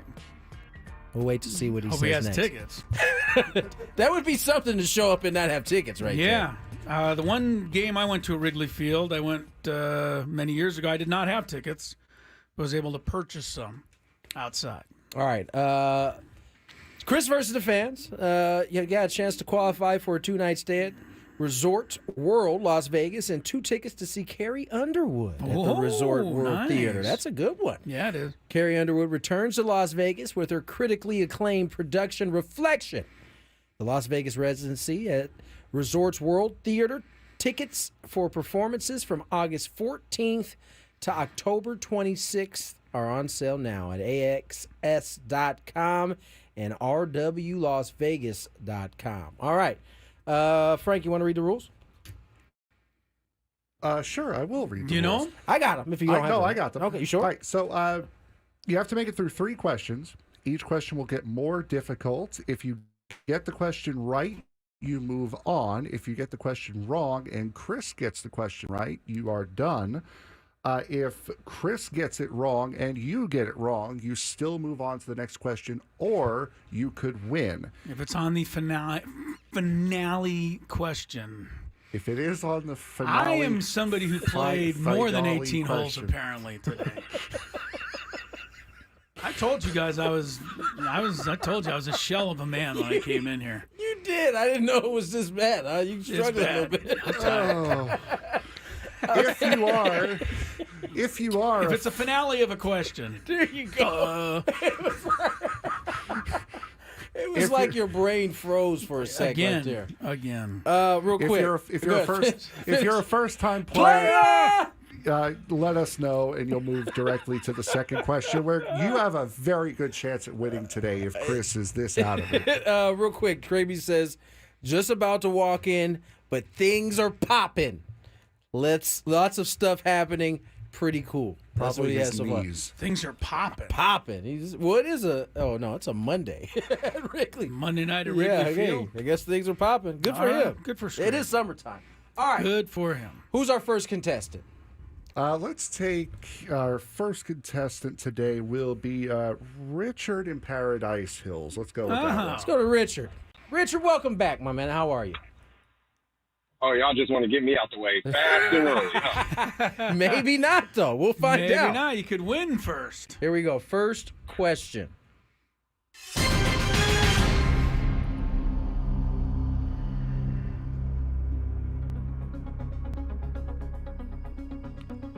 What country was Muhammad Ali born in? I would assume the United States of America. It was a trick question. Yes, he was born in the United States of America. Here we go. Question number 2. Cassius Clay. I got that one wrong. My brothers would have killed me. Yeah, I think you would have had trouble facing the neighbors. Question number 2.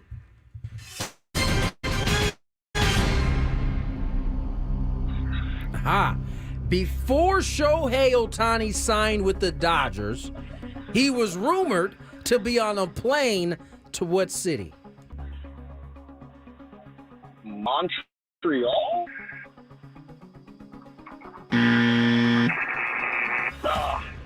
Man, close. It was close. He was going to Toronto. I was just going to say, can you turn your radio down before Richard Chris jumps just on missed it? Sorry, Richard. Sorry, Rich. Always a pleasure to have Richard on. I like him. He's a good guy. Who's our next guest? All right, next contestant, we will go with Lance in Temecula. Lance in Temecula. Lance, what's going on? How are you? Hey, how we doing? We're doing I'm well. doing well. How are you? We are well. Here we go. First question. How many players does a football team have to have on the field at one time?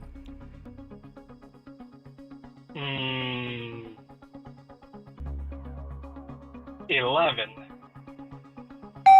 Nice work. Sounded like a trick question in It there, did. and I think Lance was worried about that. Yeah. It's like, it's got to be 11. What am I missing here? Question number 2.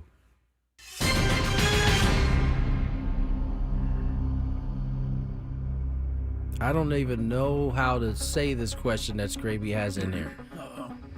Well, we'll go with which Atlanta Brave pitcher amassed 176 wins between 1990 and 1999.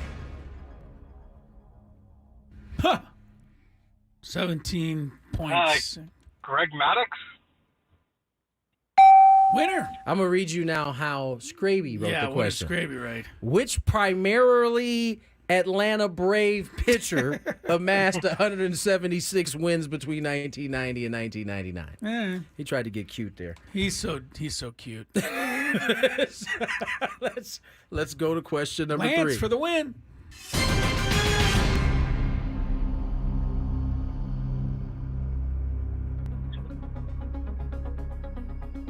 Okay, here we go. In soccer. Oh, I'm done. Uh-oh.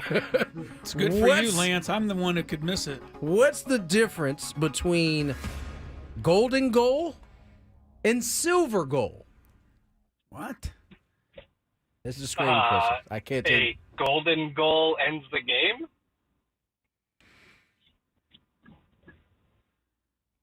I think that is the. Give it to him. That Give works. it to him. What does the silver goal do? The silver goal means they play 2 halves, and the score at the end of the second half is when the game ends. Got it. Scraby wrote an essay as an answer for that question. He did write an essay. It was a dissertation that he gave as the answer for that question. That's why I heard you read the question. I'm like, you're not going to make him give the essay. Oh, he's making him give the essay answer. He's giving an essay answer. All right. Well, nice work. Hang on the line. Frank will get your information here on the other side. Meanwhile, we did figure out the score of that U.S.-Brazil volleyball game. U.S. won it in 4. Nice. So they moved on to the semifinals, I believe, in the volleyball competition. I will say this. Those dudes can jump. I mean, like, they're like, I don't even know how there's a dig in men's volleyball. Because they're hitting the ball straight down. Straight down. Well, how about their serves? They jump and then they serve it straight down into the floor on the other side of the net. It seems like it's heavy. How they are able to get under there and make a pass, like you said, dig any kind of shot, is beyond me. I don't know how the women do it when I watch them play, and then the men do it at, twice the pace. Yeah. Yeah, volleyball's one of those sports that I have never been able to figure out and how to play or do, and I'm always amazed by it. I'll tell you another one that's really got me and the Ant-Man. They asked the Ant-Man what his favorite event is. Excuse me, not ping pong, because that's not ping pong. No, that's table tennis. That is table tennis. The Ant-Man loved it, and I do too. Dude, have you watched them? I can't fathom. Do you think you could even return a serve? Absolutely not. Because they put like 43 spins on it before it gets to you. It's funny. Those guys at Petco play volleyball, play table tennis a lot. Right. You said Arise was a good player. They have table hips. Arise plays much like my dad, very finesse spins and all that. But I think I was watching Korea Japan the other day, the championship. Okay. The Korean girl ended up winning. Yeah. And just watching like the intensity of the kind of back and forth play. Yeah. First of all, they don't hold the racket or the paddle like any of us hold it. They hold it like on the flat side. They don't even use the actual handle. It looked like, and the spins they're putting on this ball is ridiculous. Yeah. Well, it's nothing I'm familiar with. I mean, I played ping pong. I've never played table tennis like that. No, it's a whole different. There's something. I recommend actually. If you're bored, or not even if you're bored, how about if you're just kind of interested in it, go to YouTube and call up amazing table tennis shots. Have you seen some of the ones they've had that have been tweeted out? Guys running around the entire board, shooting it over their top. I mean, some of the shots they make, they're pretty good. It's a really tiny table. They make it seem like it's a much bigger table than it actually is. You notice the space behind them. They all have a bunch of space behind them, but it's just this little table that they have to contend with. All right, that does it for Chris versus the fans. Let's get to break. On the other side, more Gwynn and Chris. Here's some traffic.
4:20 on the clock. Tony Gwynn Jr. Chris Zello, Frank Marchese. Trying to locate this Olympics on Peacock right now. One of the other streaming networks that you can probably use my Peacock account since I canceled it 12 months ago, but they'll never let me cancel it. I mean, I don't understand that, but that's how that worked. My wife told me, like, I canceled it right after the playoff game that I was forced to purchase it for. And they're still charging you? And, 4 months later, my wife goes, I just paid the Peacock bill. And I go, I canceled that right after the game was over. As a matter of fact, it was such a bad game for Miami fans that I probably canceled it during the game. Yeah, Peacock had a way of keeping you locked in. Peacock, it's kind of a sneaky move. It if is you a ask sneaky me. move. It's like, we're going to make this difficult for them to figure out how to get out of this. Almost impossible. Not easy We're at all. going to make it so that you can't talk to anybody. You're going to have to just wait on us to get back to you whenever we get ready to. Yeah, and we'll never cancel you. So we get to continue sending you a bill whether you watch us or not. Yeah. Peacock, my favorite streaming service. Now, in college football today, Frank, if I'm not mistaken, we had the rankings come out today. The coaches poll came out today. Coaches poll. Chris, I want you to remind everybody how we feel about these particular rating rankings. They ought to call it the Sports Information Director poll, first of all. Right. Because the coaches hardly vote. Not most, but I know many coaches just give the ballot to their media relations director and say, please fill it out for me and turn it in. I don't have time for this. But since we don't have a writer's poll yet, the coach's poll is all we got. Right. And so it's the one time of the year where I care about the coach's poll today. Right. And, we often will, and you'll hear us eventually say, this poll makes no sense because all it does is confuse everybody when one of these 25 teams in here right now shows up on the first day and they look like they don't belong. Right. This is part of the reason why. They may not have been 25 to begin with. No. Or in the top 25 to begin with. Not only that, Tony, 9 of the teams in the 25 are in the SEC. Well, we know that's How is that? I mean, but how is it possible that they can all be that, they can't all be in the top 25. They're going to play each other and beat each other, but they'll never fall out of the poll. No. Because... And this starting point right here matters. That's right. Because a team like, I don't know, say like an Oregon, they got a little more leeway. Yeah, they do. Early because of where they're starting. It's a big deal now because, correct me if I'm wrong, and I might be wrong. It was a new year. Wouldn't be the first time. But the playoff now, you obviously, if you win your conference, you are in. That's 4 teams. Yes. There's 4 power conferences. That's 4. Then there's going to be, hopefully, a 5th team from all of the other, lousy conferences, whatever they call us. The I don't even know what they call 6. it. Yeah, the normal conferences. That's the one the Aztecs are in, and others. And then, but the other 7 spots are all at-large selections, but they're going to be based on where teams rank in the polls. Right. So you're right. Oregon starts ahead of, let's just say, ahead of Missouri. Oregon's 3, Missouri's 11. If they both have the exact same season and finish, 11-2, and win the same and lose the same, etc., Oregon will finish ahead of Missouri because they started ahead of Missouri. Right. And they'll get into the playoff and Missouri won't. And there's really not that the world is ever fair, but that's really, really not fair. Yeah. But that's how it's still going to happen. And I know people think that with 12 teams, we're finally going to settle all of the issues in college football. We're just opening it up for more. You're just opening it up for more complaining from the teams that finished 13, 14, 15, and 16. They're all going to want to get in. That is without a doubt a and fact. Nobody's looking at that. Nope. Everybody thinks, finally, we got a playoff. We got 12 teams. There'll be no arguments. No, there'll be more arguments. There's going to be more. Way more. We'll be talking about 20-something playoff teams before you know it. Yeah, and pretty soon what the NCAA basketball does. Right. They got 64, and now they have 68. And guess what? The 69th team is mad. So they talk about moving it to 96. It never matters how many. The next team's always going to be mad. Right. Who's ever that team is. Now, if we're being honest, they're not changing this because teams are mad. They're changing this because there's a boatload of I can't believe they money. didn't do this a lot earlier. I mean, honestly, it just took them a lot. College football is so stupid. They couldn't even get out of their own way to make more money. Billions of more dollars. That's how dumb college football is. But they finally, got it figured out enough to have a playoff. So it'll be fun.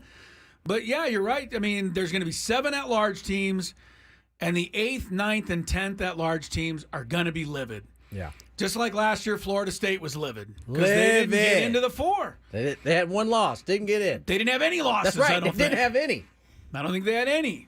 Frank, you said something to me before we started the show off air that I think makes a lot of sense. As we get ready, what? Frank mentioned this to me. Good. He's obviously a video game player like myself. Okay. College football came out here like 2 weeks ago now. Yeah, about 2 weeks ago. About 2 weeks ago. It's a hit.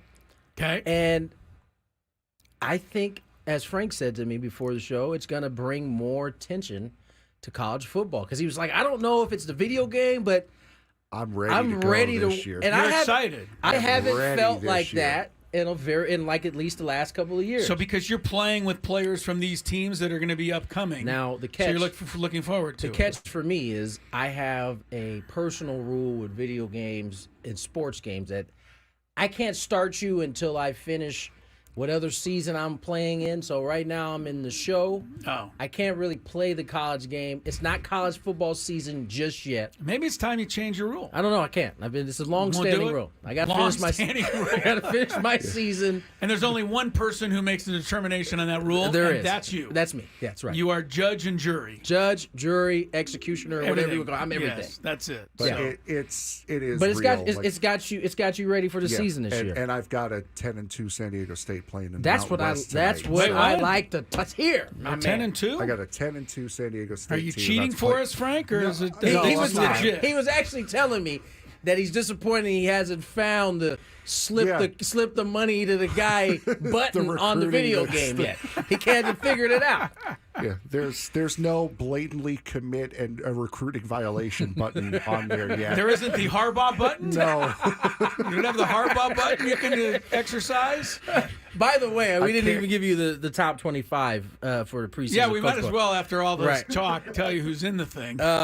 Georgia is number 1, of course. Yeah. The Ohio State Buckeye is at 2. Right. Oregon 3. Texas 4. Alabama 5. By the way, real quick note on Alabama. Their lowest ranking to start a season since 2009. The last 15 years, they've been at least in the top 4. We're about to find out how much of an issue it's going to be not having Mr. Nick. Saban anymore. Don't have Nick. Yeah. No Nick. 6 through 10. Ole Miss, Notre Dame, Michigan, Penn State, Florida State at 10. Okay. 10 through 15. Or 11 through 15. Missouri, LSU, Utah, Clemson, Tennessee.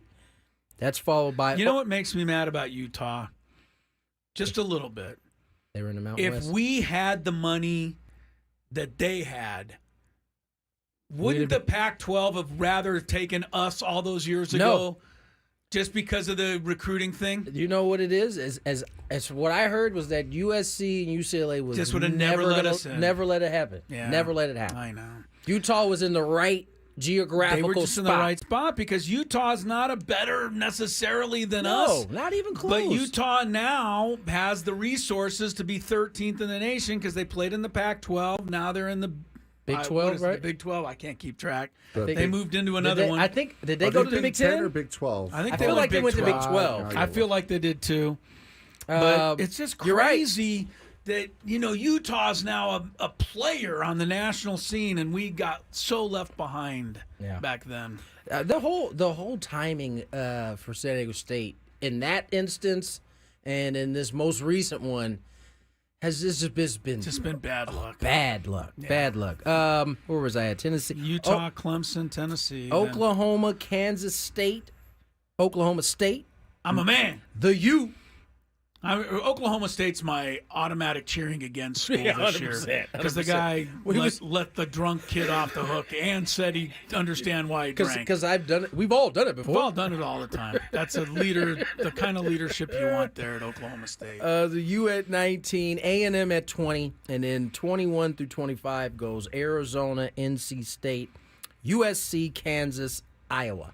You'll notice that other than Notre Dame, which is a independent, not a single team from a non-Power 4 conference gets the light of day. Not even close. Not a single one. Not a Boise State or an SMU to be found anywhere. You got Liberty got 15 votes to be in the top 25, but that's as close as you got. Liberty did, huh? Yes. Good. All right. Go ahead. Utah is in the Big 12, but according to Google, they're still in the Pac-12. So Google's a little lagging there. A little late, Google. All right, let's get to break.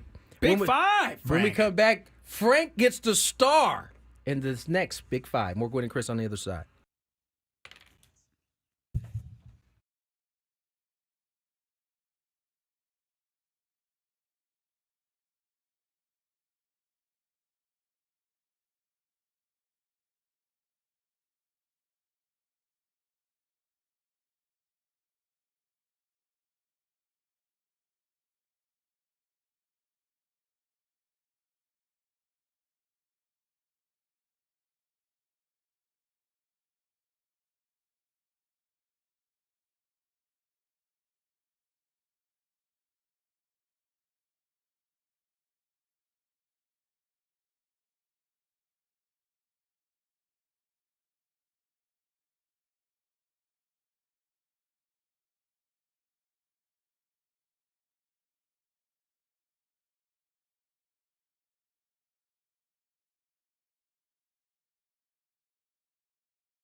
Hi, Gwynn and Chris.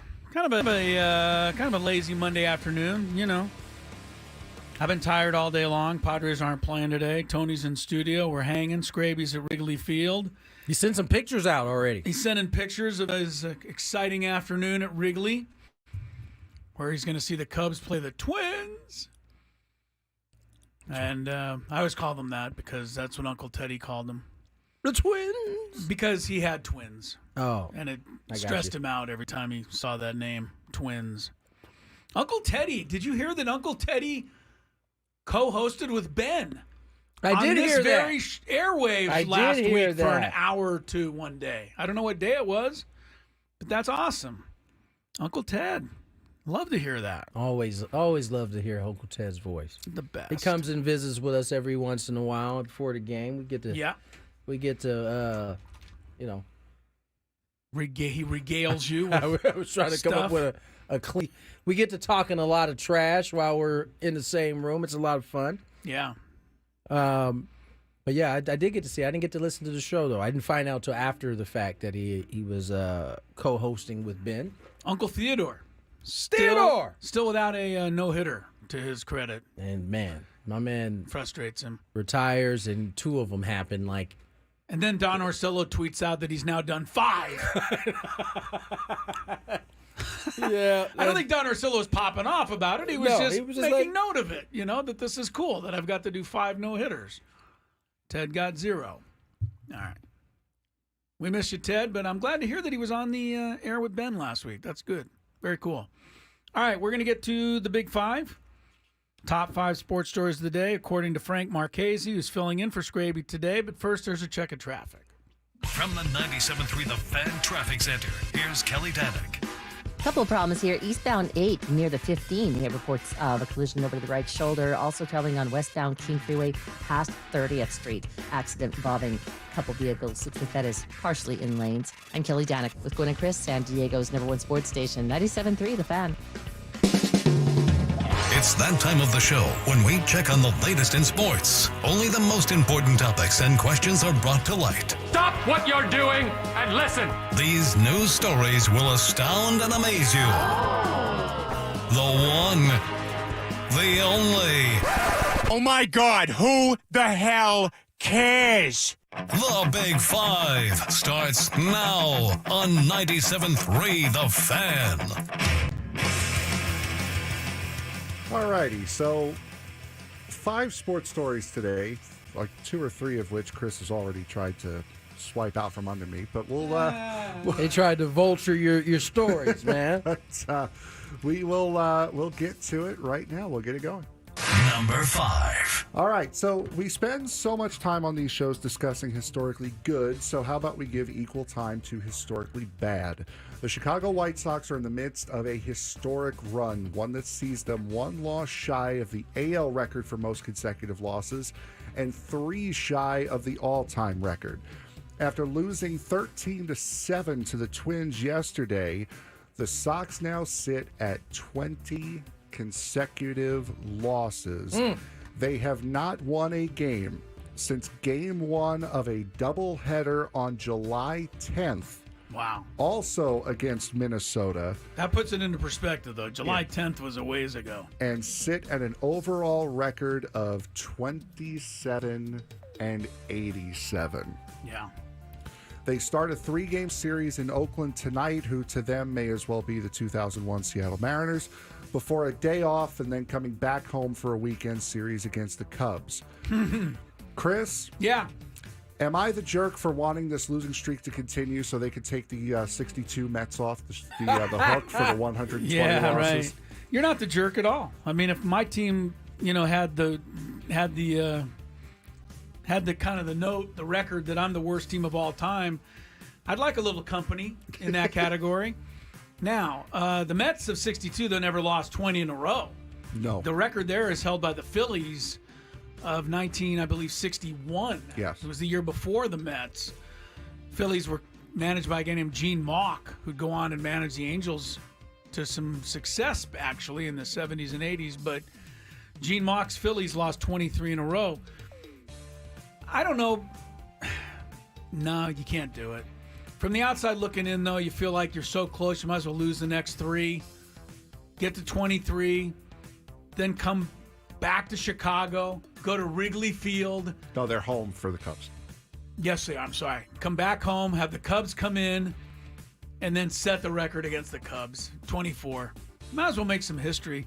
Something you can tell your kids. It's a lot more fun than telling them that you lost 20 in a row and didn't quite get the record. That is a way to look at it. It's a heck of a way to look at it. Certainly a way to look at it. I was on one of the worst teams of all time. Forget it, Dad. I want to hear about it if you're on the worst team. Yeah, not one of them. You got to be the worst. 20's not good. I feel so bad for some of their pitchers, though. I mean, not that they're any good, but you look at some of their records, right? Soroka's 0-10. Chris Flexen is 2-11. Yeah, none of those are going to look good. I mean, they can't look good because the team never wins a game. Anyway. Tony, how excited are you to be going there in September? Last road trip. We don't go there.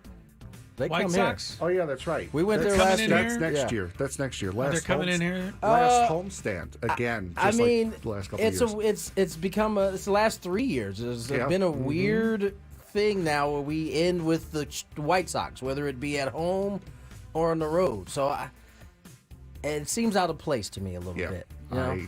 But this just goes back to this whole stupid new schedule that we have now. Yes. So we got to play them at some point. I want to play the division more. I don't mind the new schedule. It's how they've implemented it to where, like, you're done with the Dodgers in June. That's a problem. Well, you got to take games away if you're going to play everybody. No, I know, but then parse them out to where you're playing, like, only the division in September or something like that. Yeah, White Sox, I guess they could do that. White Sox called up a kid from the minor leagues. McDonald's, maybe? No, Kai Bush. He's making his major league debut tonight, and all he's being asked to do is stop a 20-game losing streak. There might be more pressure on this kid than if he were starting Game 1 of the World Series. It's like, just go out there, have fun. Yeah. Don't worry about it. Come on. It's only history on the line. Right. Number 4. All righty. So number 4, not to take away from the sweep of L.A. last week. Sounds like you're about to take away the sweep from L.A. But the Dodger team we saw to close out last month was not their A team. That's fair. Big players like Mookie Betts are sidelined with injury, but one of the biggest names was out for a very, very different reason. Freddie Freeman had been placed on the family emergency list on July 25th with no details really known. In a joint social media post yesterday, Freddie and his wife Chelsea stated that their 3-year-old son, Maximus, quote, went into full body paralysis and was rushed to the hospital to, quote, reinforce his lungs. This is linked to a rare neurological disorder called Guillain-Barré syndrome. Maximus is recovering and has a, quote, long road ahead. Freddie could return to the Dodgers this week, possibly tonight. The Dodgers have not put out their lineup just yet. The Phillies have. The Dodgers have not. Still? Yes. Well, it's coming soon because they just DFA'd Kevin Biggio, so they're making the roster moves necessary to get everybody there. Tony, as a father, I'm sure you don't want to imagine what that family is going through right now with their 3-year-old son. Yeah. No, I don't. I can't imagine playing under those circumstances. It was hard for me to play in 14 when my dad was real sick. I can't imagine what it's like to have your baby, your 3-year-old son, be going through something this traumatic. You got to feel so awful because a 3-year-old is like so powerless to do anything, Can't do anything about it. right. You can't give him a pep talk. Really, you just pray. That's all you can do. And I mean, he played, I think, a few games while they were trying to figure out what was going on, and then he eventually got so bad that he had to take a leave. I can't imagine having to play and focus the way you have to at the big league level when nothing's going on outside of your life. So this is. And in some ways, I can guess this could be kind of a getaway for a little bit for him, just for a few hours before he has to kind of refocus and lock in on his son. The part that really got me was having to reinforce his lungs. That can't be. I mean, they had to remove a ventilator eventually. They had to remove a breathing tube. I mean, this isn't an adult. Again, this is a 3-year-old. So you can only imagine the type of pain that was just to go through that part of what he's dealing with. Mm-hmm. Absolutely. Number 3. All right, another heartwarming story that happened over the weekend surrounded the NFL's Hall of Fame game that took place between the Houston Texans and a team that is known as the Bears. The Bears. During the Hall of Fame enshrinement ceremony, Stephen McMichael was shown surrounded by his teammates from the legendary 85 Bears defense as his Hall of Fame bust was unveiled in his home in Homer Glen, Illinois. Mongo has been bedridden from battling ALS over the last 3 years and has lost the ability to speak. Chris Berman relayed a message from McMichael stating, quote, "I don't want ALS to be my legacy. What I did on the field, that's my legacy. Pushing myself to the limit farther than anyone else could." Chris, what do you remember about seeing McMichael and that Bears defense? Yeah, the Bears defense is the best I've ever seen. And I know that the Ravens of 2000 and Ray Lewis get most of the love for that because that's this closer generation. But the 85 Bears were the best I ever saw, and they just tore everybody up.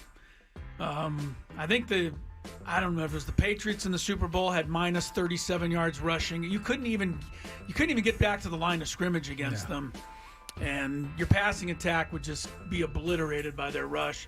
Nobody had ever seen that 46 defense at the time, so nobody really knew how to plan against it. Marino was the only one who beat him, and he beat him on a bunch of lucky bounces. He was throwing off his back foot. McMahon was injured. That's the only thing that kept the Bears from going undefeated. But McMichael was right in the middle of that, so it doesn't work without the guy right in the middle, of the line. And, this was a great, wonderful touch by the Hall of Fame to bring the bust to him and let him be able to celebrate in that manner. When I saw it, I thought a lot about people like, I guess maybe Don Coryell came to mind, but others, people that should be in the Hall of Fame that they wait too long to put in the damn Hall of Fame. Yep. And they never get a chance to. They don't get to see that even. And it happens in baseball, happens in football. So let that be a lesson to, all of the Hall of Fames.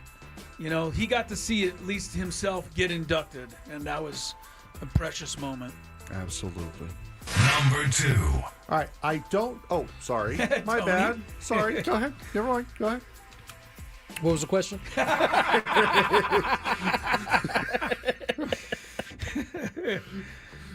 What do I remember about seeing McMichael? I don't remember much. I was only 3. But I know that was one of the best defenses to ever play football. Yeah, they were. And while I remember this defense is because even though this defense was in 85, it felt like when they came out with Tecmo Bowl that you could still, the defense, remnants of that defense was still there. But yeah, I was probably a little too young to really know this defense like that. All right. I think number 2. This is really number 1, but I don't think we're gonna have enough time to get through all 5. The college football season kicks off with Week 0 action at 9 a.m. on August 25th with Georgia Tech hosting Florida State. But that doesn't mean that we cannot start racking up NCAA violations early. New Michigan football head coach Sharon Moore was found to have violated rules along with 6 other members from the 2023 coaching staff. The allegations include Moore deleting a 52 text thread with former staffer Connor Stalions about Stalions attempting to steal play call signals from upcoming opponents. Now, if you think like Central Michigan, like they had to cheat to beat Central Michigan. These are allegations. Allegations, okay. Yes. Now there are shots of this guy standing in a Central Michigan hat on the sideline. I do remember that from last year. Really? Yeah, for sure. Now, if you're thinking you know more from somewhere, you probably do. because this is the same goober that cried during his post-game You interview. must have written this question. Yes, I did. I wrote all these. This is the same goober that cried during his post-game interview after beating Penn State when Harbaugh got suspended for... Oh, yeah, that's right. These very same allegations. Yeah. Tony, why should this guy not be fired by Harbaugh personally? Because it's the same allegations. Yeah, but if Harbaugh's taking the rap for this guy, and this is the guy who actually did it, You then already- Harbaugh got suspended for it. The thing is, the NCAA already had all this information last year. We're just now hearing about it. And that was the whole point. Remember when the Big Ten went ahead and, I don't know if I think they cleared him at that point, which allowed Harbaugh to come back and coach. And the whole time we knew the NCAA was still investigating. So they had all this stuff. And if they really wanted to do something about it, they would have came down with their decision when the season was still going. So, at this point, you let it roll till now. I don't really want to hear from you, NCAA. This is part of the issue with the NCAA and them ruling over things is that there's no consistency and they take years before they actually come up with something. By that time, people have changed jobs. Things have changed at that point. My point was Harbaugh took the rap for this guy, and if Harbaugh was free and clear of not doing anything, I feel Harbaugh like should be the one to give any penalty to this guy. Frank, I feel like you got some type of grudge against Michigan here. You called my man a goober. I'm a Penn State. Ah, there it is. And Penn State, the cleanest football program in the history of man. That's why I left that part out. The great Joe Paterno and others. Hofstra doesn't have a football program. Let's be honest, though, no college football fan anywhere can throw stones because you probably live in a glass house no matter who you are. You definitely live in a glass house. Which is exactly why this stuff ought to just go away. The NCAA had their chance to get Michigan. They got what they got, and it should be over. Should be over by now. Tell me you're a Penn State fan without telling me you're a Penn State fan. During a post-game interview. It was his first win. But he's the one that did all this that Harbaugh took the rap for. Sounds like sour grapes. No, it's not. Buddy. It's really not. It's how are you crying when you're the one did it and you're replacing the guy who's taking the rap for you? Harbaugh is lying? Then if he's lying, then fine. Okay. You still are a part of this. You're crying as though you're innocent. I don't think it mattered. They still tapped Penn State on the way to the championship. It's only like a 5-point game. Yeah, it's still nil. No, I get that, but still, it's. Has anyone won that? The loss to Penn State doesn't matter. That's not the point here. I feel like that's why your is, angst is up, though. No, it's not. It's the hypocrisy of this guy. That's what's getting me going. Penn State, pretty clean. If you're not hypocritical, you're not trying in college football. Off the break. Hey, it's Annie from Annie and Elston.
Attention, 97.3 The Fan listeners. If you're drowsy, sluggish, or feeling fatigued, you're about to get your afternoon boost.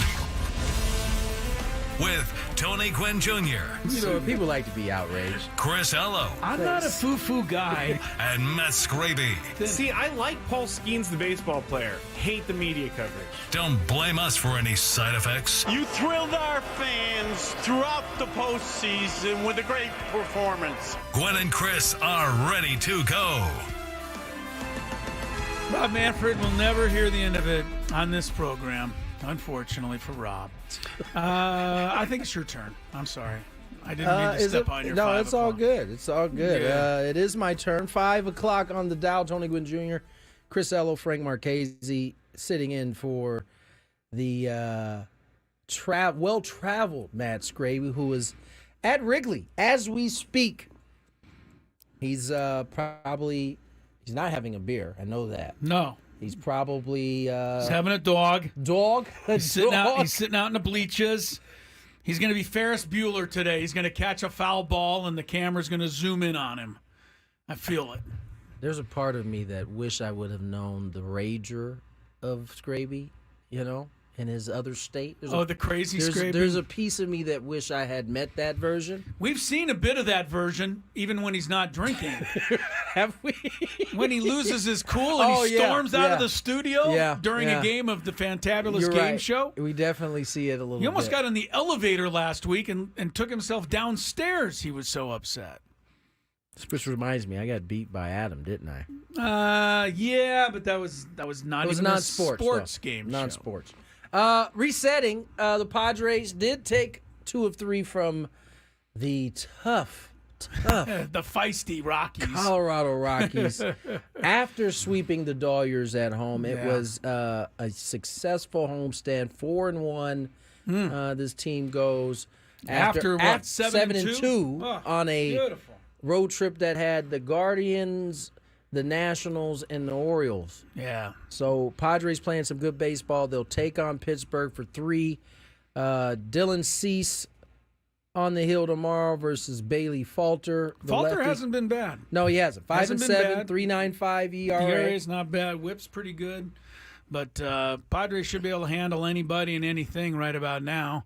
You know what I like about the Padres? They have a pretty set left-handed, right-handed lineup. Mm-hmm. You can almost, like yesterday, I guessed the lineup. Yeah. And I got it right. I just had to, obviously, you just had to flip-flop Caposano and Higashioka yesterday, but... How about Higashioka? How about this guy? Man. I mean, he hit another homer yesterday. He kind of forgot about it. I don't know why he'd forget about it. It put him ahead to stay. Yep. Profar homered as well, but Profar is one thing. He's on his own, arc. And, the all-star team and all that, and... he's going to get some MVP votes. I think Profar is. I really do. I think he's going to finish in the top 10 if it were to, even who was it?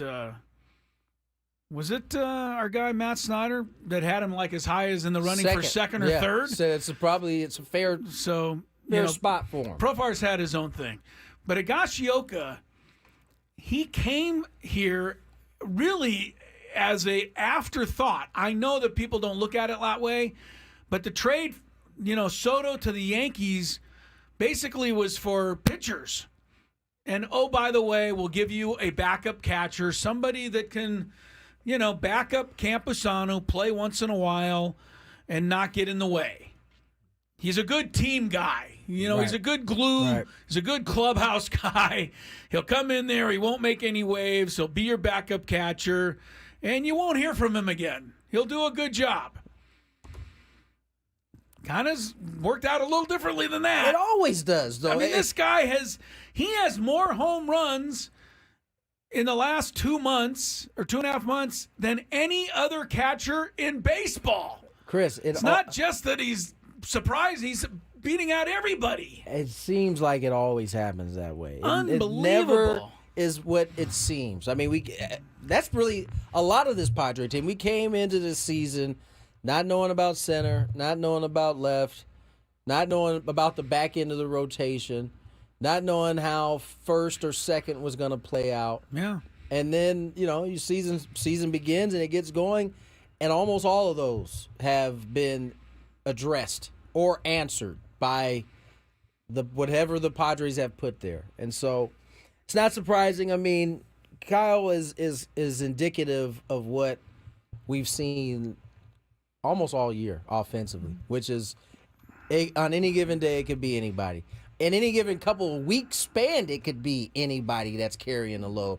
Higashioka did that for a while. He was unreal. He's batting ninth and doing this. Yeah. He's hit 11 of his home runs, batting ninth. Name a National League catcher with more home runs than him. Can only name one because there's only one. Ryamuto, who is it? Will Smith has 15. Higashioka, Contreras, and Stevenson of the Reds 13. That's ridiculous. That's crazy. Yeah. One guy in the league has more home runs than him. How about hitting on that spot back-to-back years? You get Gary Sanchez in like May. Yeah. And he came in and really rejuvenized the catching position. And now he faltered off towards the end, but to have stretches the way that the Padres have had out of that position the last 2 years, some good luck there. Higashioka is 2 home runs behind Will Smith for the NL lead among catchers. Will Smith has 200 more at-bats than he does. Yeah. And only 2 more homers. I mean, Higashioka, it's just one thing after another. That's why they got to take advantage of this, Tony, right? They got to do it. Yeah, no. I hate to say it, but, they put themselves in a position now. So many good things have happened. They got to pull through.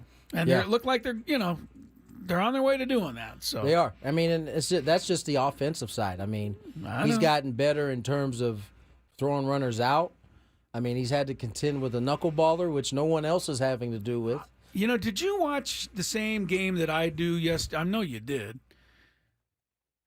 Why doesn't every team, and I think I know the answer, but why doesn't every team run wild on Waldron? He's got a knuckleball that the catcher can't catch. All you have to do is walk to second base. The problem is...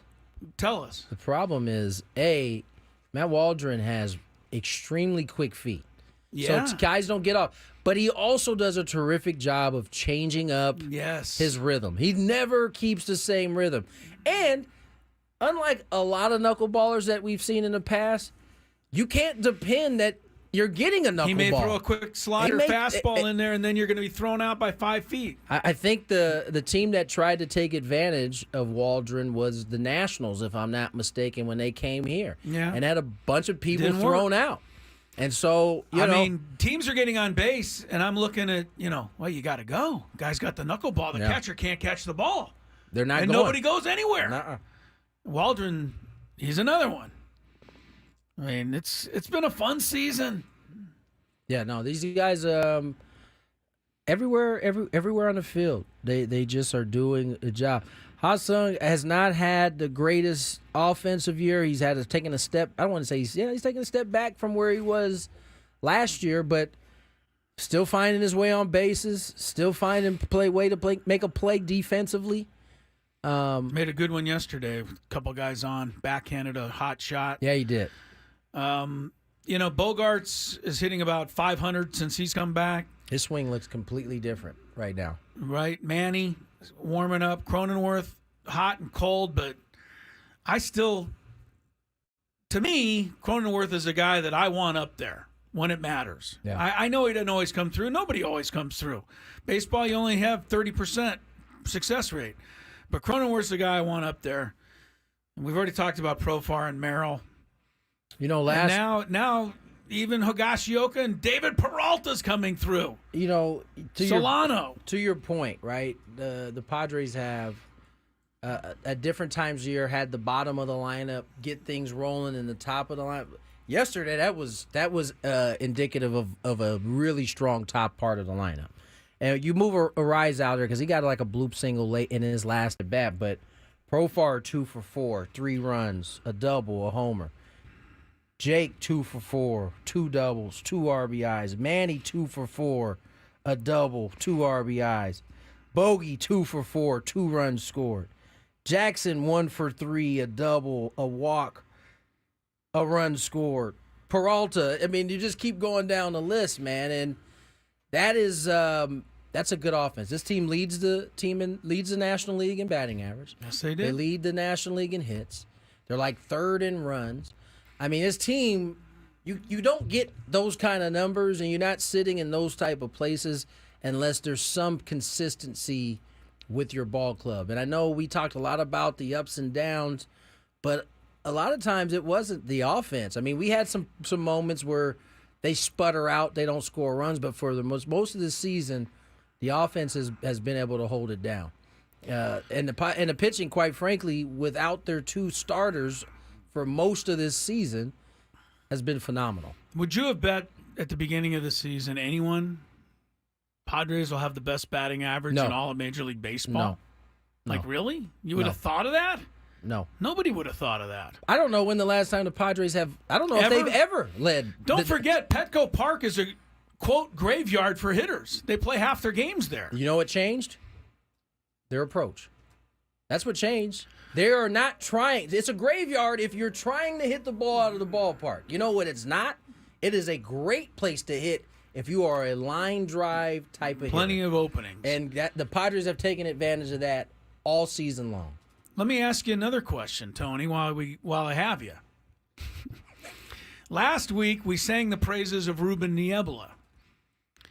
Yes. Isn't it time we mention the hitting coach? Victor Rodriguez. Instead of firing the guy? We should have been. Because we fire every pitching coach we've ever had. And every hitting coach that we ever had. I mean, that's what I mean. Hitting coach that we've ever had. Every hitting coach, we just shoo them, we boot them. We practically drive up in a limo to drive them out of town. This guy's got us leading the league in hitting. I couldn't even barely named his name. I got a chance to talk to him like the first day I got to spring. And Victor Rodriguez, yeah. He proceeded to kind of give his idea of what he wanted from the team, and he started this during the offseason. And he talked a lot about staying in the middle of the field and not, you want to drive the baseball, but that is not going to be where it ends for you. With the approach and staying up the middle of the field and trying to hit the ball hard on a line has been, I think, a big reason for why these guys have played as well as they have. I mean, Manny in particular here in the second half, I can't remember the last time I seen him pull a ball to the left side of second base. Everything has been up the middle, right center.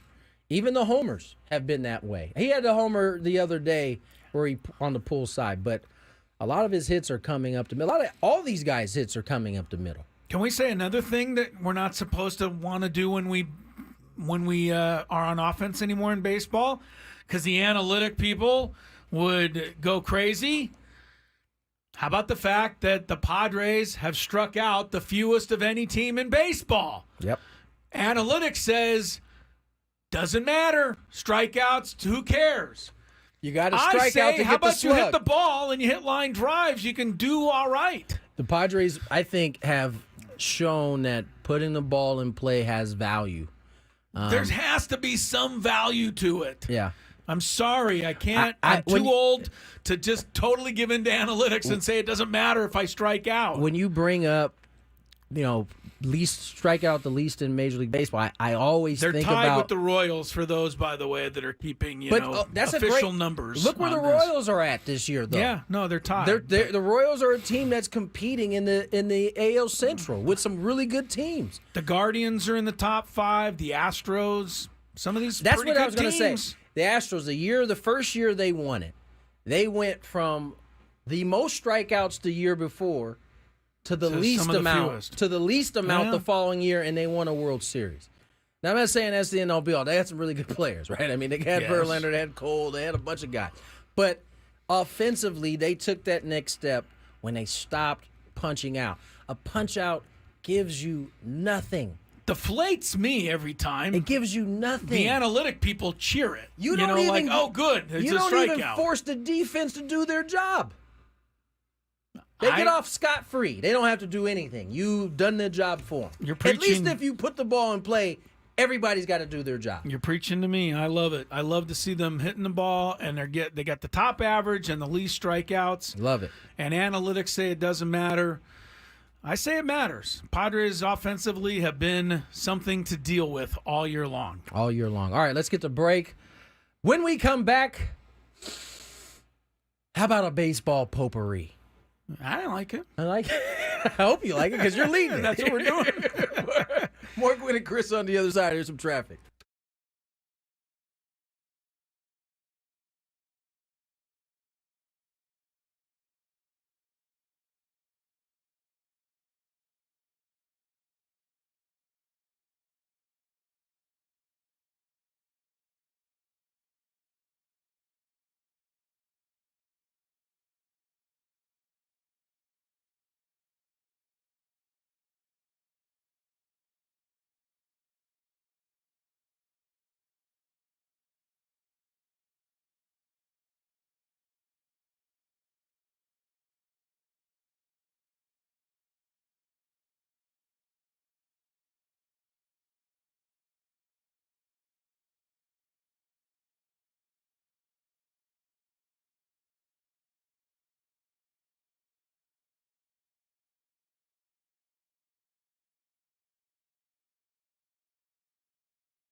Welcome back. 5:22 is the time. Crisello, Tony Gwynn Jr. together in our Odyssey Palace studios. Tomorrow we'll have a very short program, be about a half an hour. That'll be ahead of Padre baseball. Padres are in Pittsburgh tomorrow. Take on the Pirates. Tony Gwynn Jr. is not going to be on this road trip. Padres will have to make do without him. But we are lucky to have him in here today with us, of course. Frank Marchese sitting in for Matt Scraby, who's at Wrigley Field tonight and posting photos all over the place if you want to see Scraby's trip to Wrigley. Big Frank is sitting in and letting us know that Sean Manaea has just joined who? Tom Seaver and Dwight Gooden. Pretty good company. Only starters in Met history to pitch 7+ innings, get 10+ strikeouts, and allow no runs in 2 consecutive starts. Back-to-back starts. Yes. Manaea did that today also against the Cardinals, a game that the Mets, at last check, were leading 6-0 and appear on their way to a victory over the Cardinals. It's a makeup day. We're going to do some baseball potpourri, but let's start with this. I'll ask you, Frank, and I'll ask everybody out there listening. Uh-oh. The only person not eligible to answer this question is Tony Gwynn Jr. I think I know where he's going with this. Do you know what tomorrow is, anybody out there, as it pertains to Padre baseball, as it pertains to the greatness of Padre baseball? Tuesday. It is Tuesday. It is Tuesday and the greatness of Padre baseball. The greatness of Padre baseball. But when you say greatness of Padre baseball, you almost always are referring to Tony's dad. Mm-hmm. And tomorrow is this is amazing to me because we all know where we were. Tomorrow is the 25th anniversary. 25th of his 3,000th hit. Came on August 6th, 1999. I was home. Me too. Watching. You were home. You didn't make the trip. You didn't get to make the trip. Yeah. It's actually where the story is kind of about a little bit on. If you go to I'm looking at MLB.com right here. Sean O'Neill wrote the story. Yeah. So I didn't get. So my dad went to. Padres went. You were in St. Louis for that trip. Yes, they went to St. Louis and Montreal. They were the connected road trip. Right. Somewhere before we left San Diego, my dad had in his own head kind of calculated like this is going to happen either in St. Louis or Montreal. Now, right. In 1999, I was going. It was the summer of my junior year. I was going to be a senior. I got earlier that month. I got invited to area code tryouts. I ended up making it. So that's a big. Big deal. Yeah. And so my dad. This was the very first time in my life that I was like, all right, I'm going to lock in on baseball, and I'm just going to work baseball. Prior to that, and even a little bit after that, I wanted to play basketball. So my dad was like, hey, you're going to stay with me. You're going to travel with me. We're going to get prepared for this area code game. Meanwhile, he's chasing 3,000. I think in some ways it gave him something to kind of take his mind off of it a little bit. You were his. It's like a little project right now. Yes, you know? You were kind of his way to not think about it always. And so we proceeded all summer to work towards area code game, and we got to the trip. And mind you, we had a bunch of family and friends all fly to St. Louis because my dad obviously wanted to do it there, not just because it's St. Louis, which is a much better place to probably do it than Montreal at the time, but right. Meanwhile, Mark McGwire is also chasing 500 at this time. So I think in his mind, he wanted to do in St. Louis and have it kind of all come together. All of his family and friends get to see it. Right. And in the article, you'll get a chance, if you guys get a chance to read it.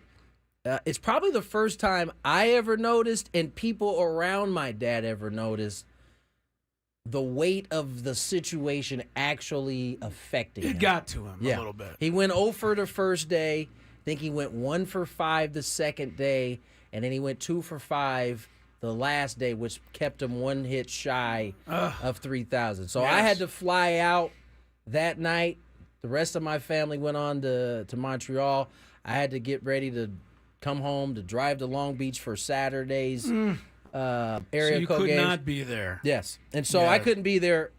But it was the first time I ever seen him look like It was a lot. It was the only time I ever seen him look like. Thank God he got it. Yeah. I wasn't there, but I can imagine once he got that hit, it was like a burden. It was like, oh, I can go back to regular life. As you guys know, my dad was not a fan of a lot he didn't of like hoop, the he didn't like the foo-foo. No.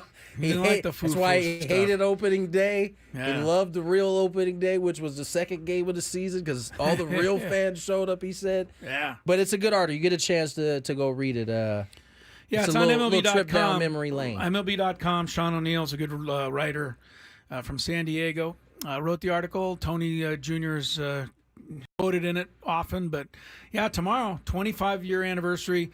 And just for fun, it's also the 31st anniversary of his 2000th hit. Would be my grandmother's. Because he did them both on the same date. My late grandmother's birthday would be tomorrow, which he got those hits on those days. Incredible. One last thing. Shout out to my oldest daughter, Michaela. While we're talking about the area codes, she took her first official visit today. All right. At Cal State Fullerton. We are all living our lives vicariously through Michaela right now. Shout out to my oldest daughter.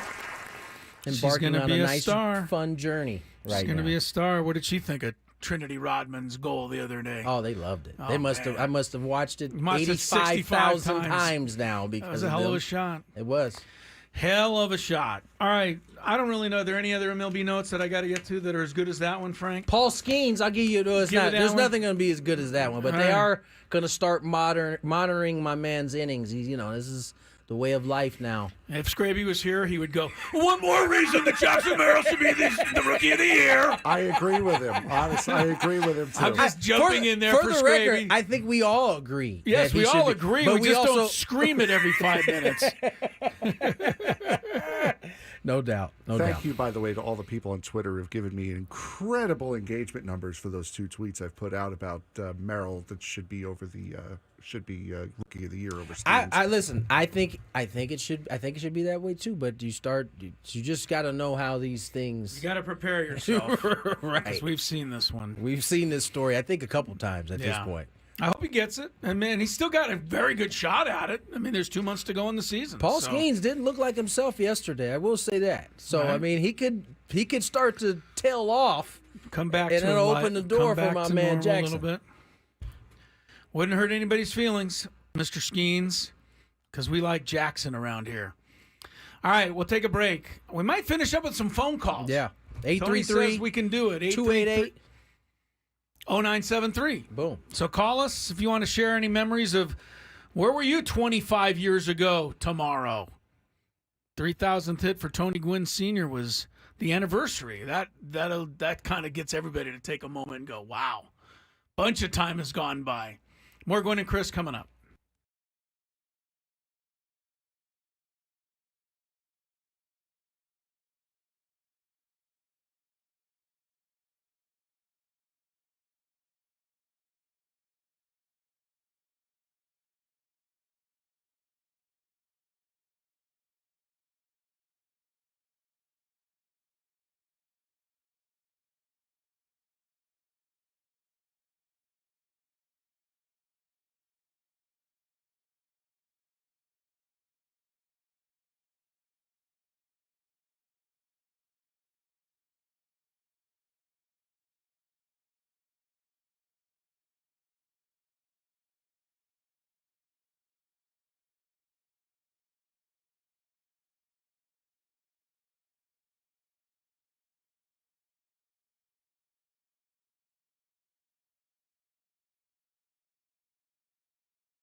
That was Jerry Coleman. Oh, yes. And his 3,000 hit call for my father. Got a no doctor in there. Yeah, he did. I mean, it wouldn't have been a Jerry call if he didn't get no doctor in there. 25th anniversary of that hit tomorrow, and that's why it has come up. I did sit down with Sean O'Neill yesterday. It was funny. We started talking a little bit, and we often find ourselves talking about the media today, and the conversation came up yesterday, and I was telling him, as a kid, I used to sit with my dad, and even on days he wasn't in the best mood, right? He'd make the reporters work for a little bit, and then, he'd have a conversation, and a lot of times that is where I think a lot of the beat reporters and even some of the national guys they'd get a chance to be educated about the game in a way that I don't think the new media really has the opportunity to, and for many reasons. I think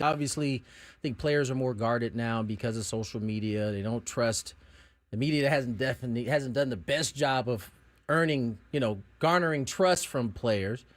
But I also think players are reluctant to give up those tidbits. I mean, it wasn't just my dad. It was across the league from Kirby Puckett to my dad to Ozzie. I mean, all those players in the 80s and 90s, they like to sit in their lockers and conversate with the reporters. And I think what ended up happening is there's a better rapport, right? Those reporters can do their job a little bit better because there's a little bit of trust there. And, some of the questions that get ridiculed a lot I don't think they were asked as much then because they had the chance, Chris, to kind of sit down and be educated in some of the things they didn't necessarily know about the game. There was also fewer reporters, and they were dedicated to the team, the ones that were there. Yeah. So they had a chance to get to know these guys a lot better than I think reporters do now. We have AJ, Cassavell, we have Kevin, AC, we have Dennis Lynn. Other than that, everybody's kind of in and out of that locker room. Sammy does a great job being in there. I know Annie does and many others. But I think back in the day, it was a little closer relationship. One thing that always bothered me about your dad was not his fault. It was my own thing. But I didn't like the fact that he was so nice to everybody because I knew he would be nice to me because I knew him. Right. So I was hoping I'd have a little advantage on everybody. No advantage. No advantage. He was nice to everybody. He wasn't nice to me. Well, that's your fault. Wrong colors, Frank. Frank, go ahead and tell that story. So it was my first game at Petco Park, probably like 2008 or so. Mets Padres. I got my Met uniform on because, I'm me. And I walk up to that little walkway that's in front of the booths, and I've got a handful of cards in my pocket to try to get Keith Hernandez or Ron Darling to sign. Whoever's there ended up being Keith Hernandez. And the usher was like, you don't have a ticket, you can't be here. But then he realized what I was doing, and he's like, all right, let's walk you over this way. See if I can get you in range. Yeah, then he got Tony's attention. He's like, Tony, would you mind signing this kid's ticket? Nope. Wrong colors. That's right. I told he had Frank, to have a couple of rules, otherwise he would have signed an autograph every minute of his life. He did sign the ticket eventually, but he did give me some guff for it. Good. My dad was notorious for, if you had the opposite team stuff. Yeah. You better be a kid or he definitely isn't signing it.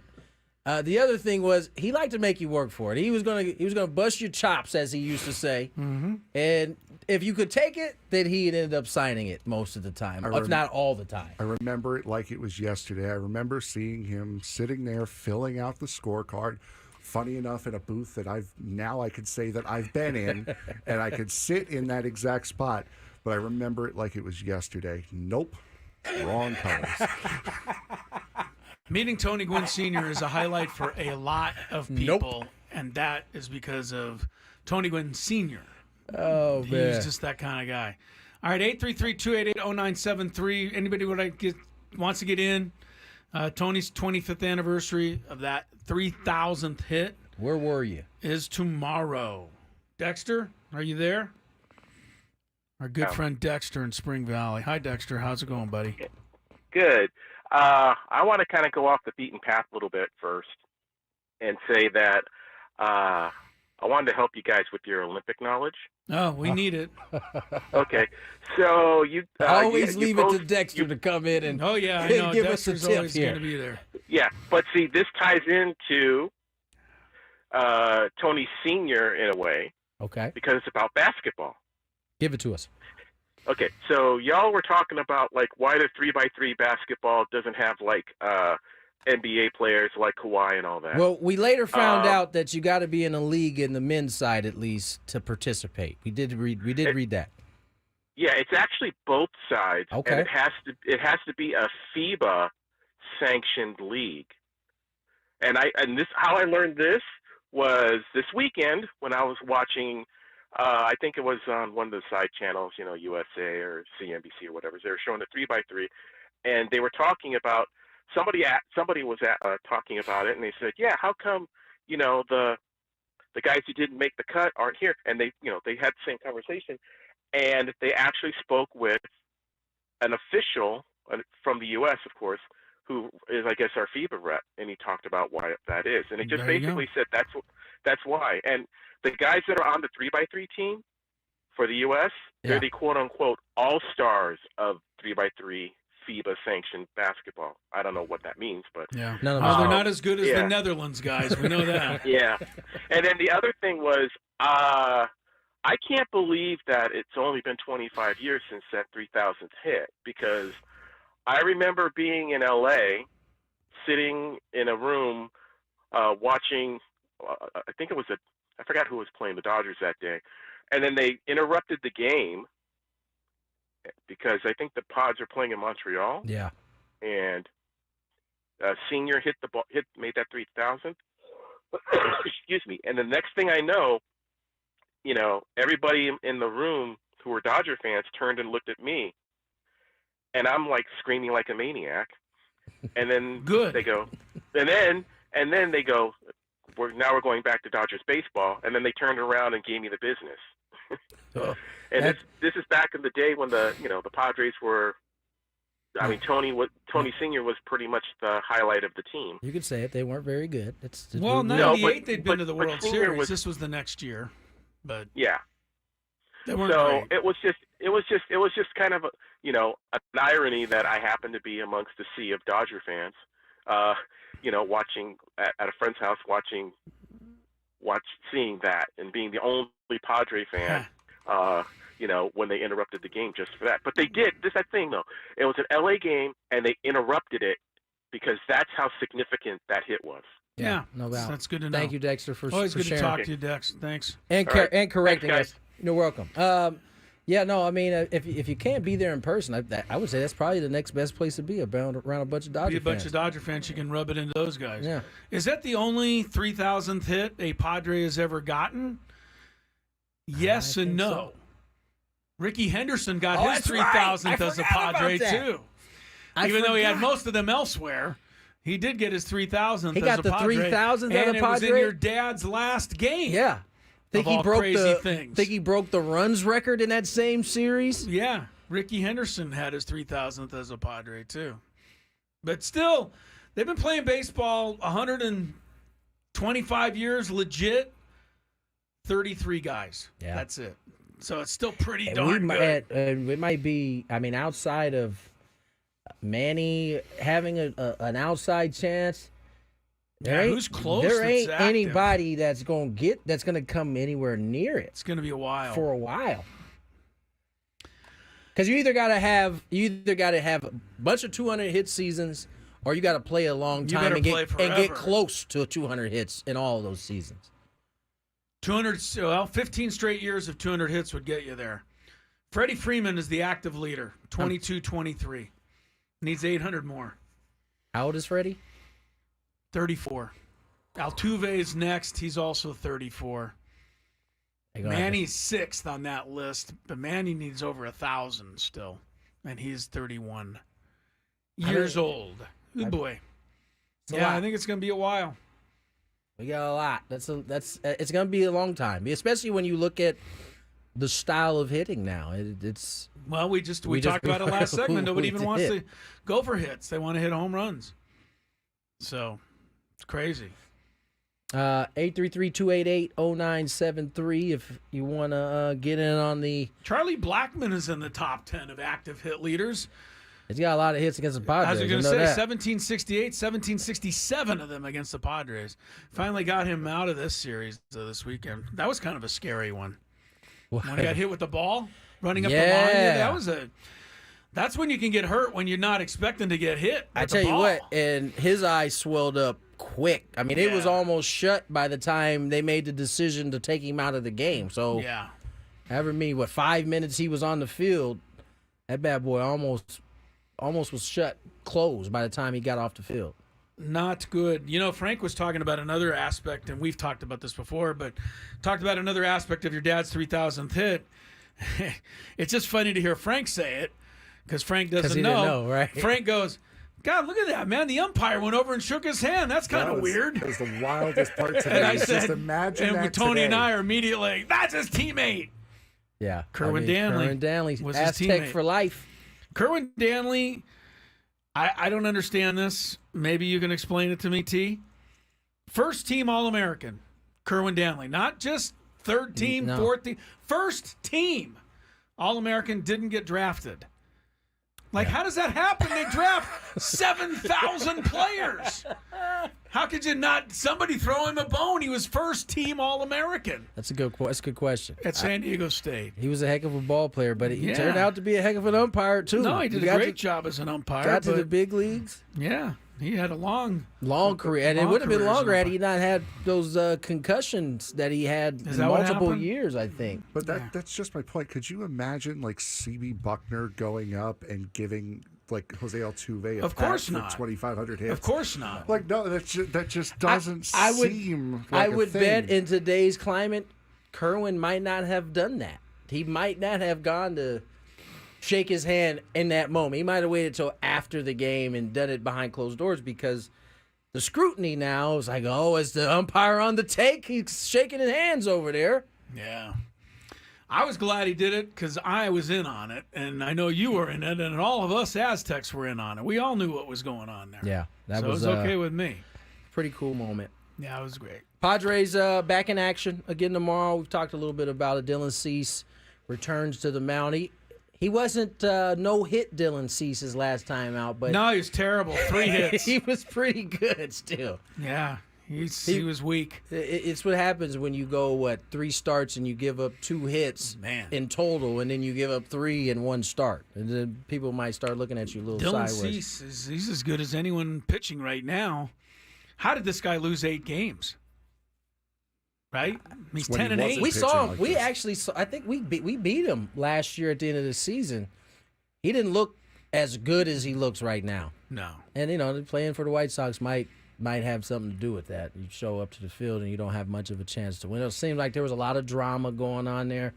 I tell you, when he came over, he just seemed like he was relieved to get out of wherever he was beforehand. And I constantly, every time I see Dylan, I constantly think about Steven Wilson and how close he was to going to Korea. And now he's pitching for the White Sox tonight, trying to keep from losing a 21st game in a row. Poor guy.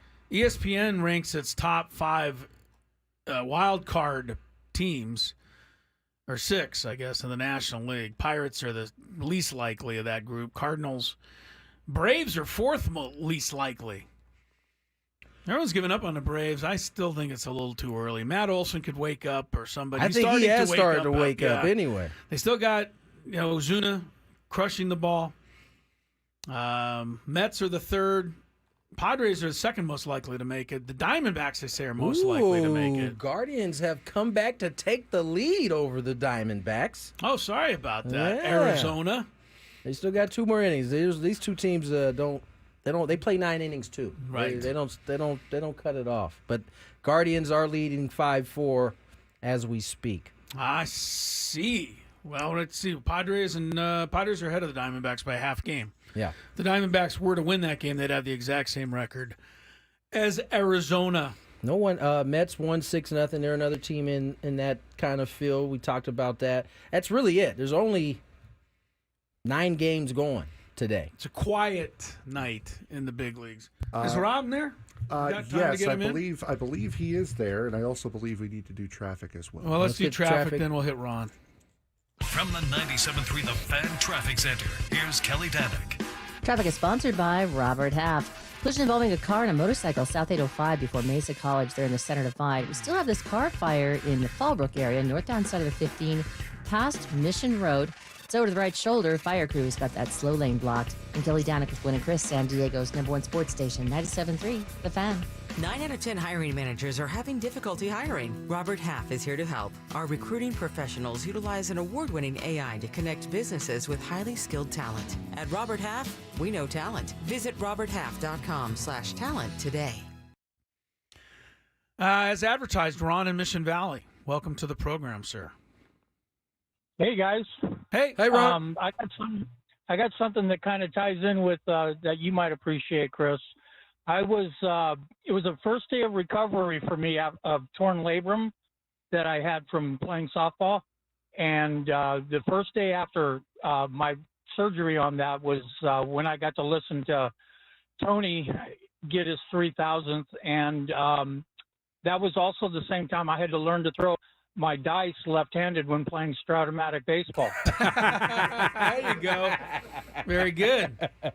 That's how I know the 1927 Yankees lineup by heart, their averages, and I mean, that's a great game. But you know what? I'm in and out of my car all day, and I caught part of that episode. Was Scrabble on that board game list? I made mine. We did a list of our top board games on Friday. Scrabble was my number 5 board game. Scrabble was also one of the top 20 ever in terms of sales. So, yeah, that was one of the lists. Scrabble did get a mention. Yes, Wayne. Wow. Okay, cool. Because I didn't hear it when the parts that I got to hear. Has your labrum come around now? This was 1999, so I assume you're okay? Yeah, no. You know what? I was able to play until I was about 65, but then they kind of sissified the game with like a safe bases at first and home and everything, and I gave up the game. But now that shoulder starting to bother me. Yeah. Ice it, Wayne. But, hey, I'm 70 years old. I can't ask for more. That's a long run. Very good, Wayne. Nice work, Wayne. Very good. Appreciate your call. Don, but okay. I'm sorry, Ron. Why did we call him Wayne? You said Wayne, so I called him Wayne like 3 times. Ron, I'm so sorry. We had a Wayne earlier. I tell you, I'm amazed I made it through this show, but based on where I came from at the beginning. You got 15 seconds left. I got to make 15 more seconds. Well, Tony, have a good week. Thank you, sir. You got a little break here. Get yourself ready for the stretch drive of the season. Mr. Frank, outstanding job. Way to drive. Well done. Thank you. Well done. I think Adam's going to come back in tomorrow, but we have a very short show tomorrow, so I'll be here at 2 o'clock sharp. It'll be Scraby's last day idle tomorrow, but we'll make it through for a little while ahead of the Padre pregame show. Enjoy the rest of your Monday night, everyone. And I think it's actually Tony's supposed to say goodbye, and I'm stealing his thunder. It's all right. So you guys have a lovely, lovely week. Peace out. Yay.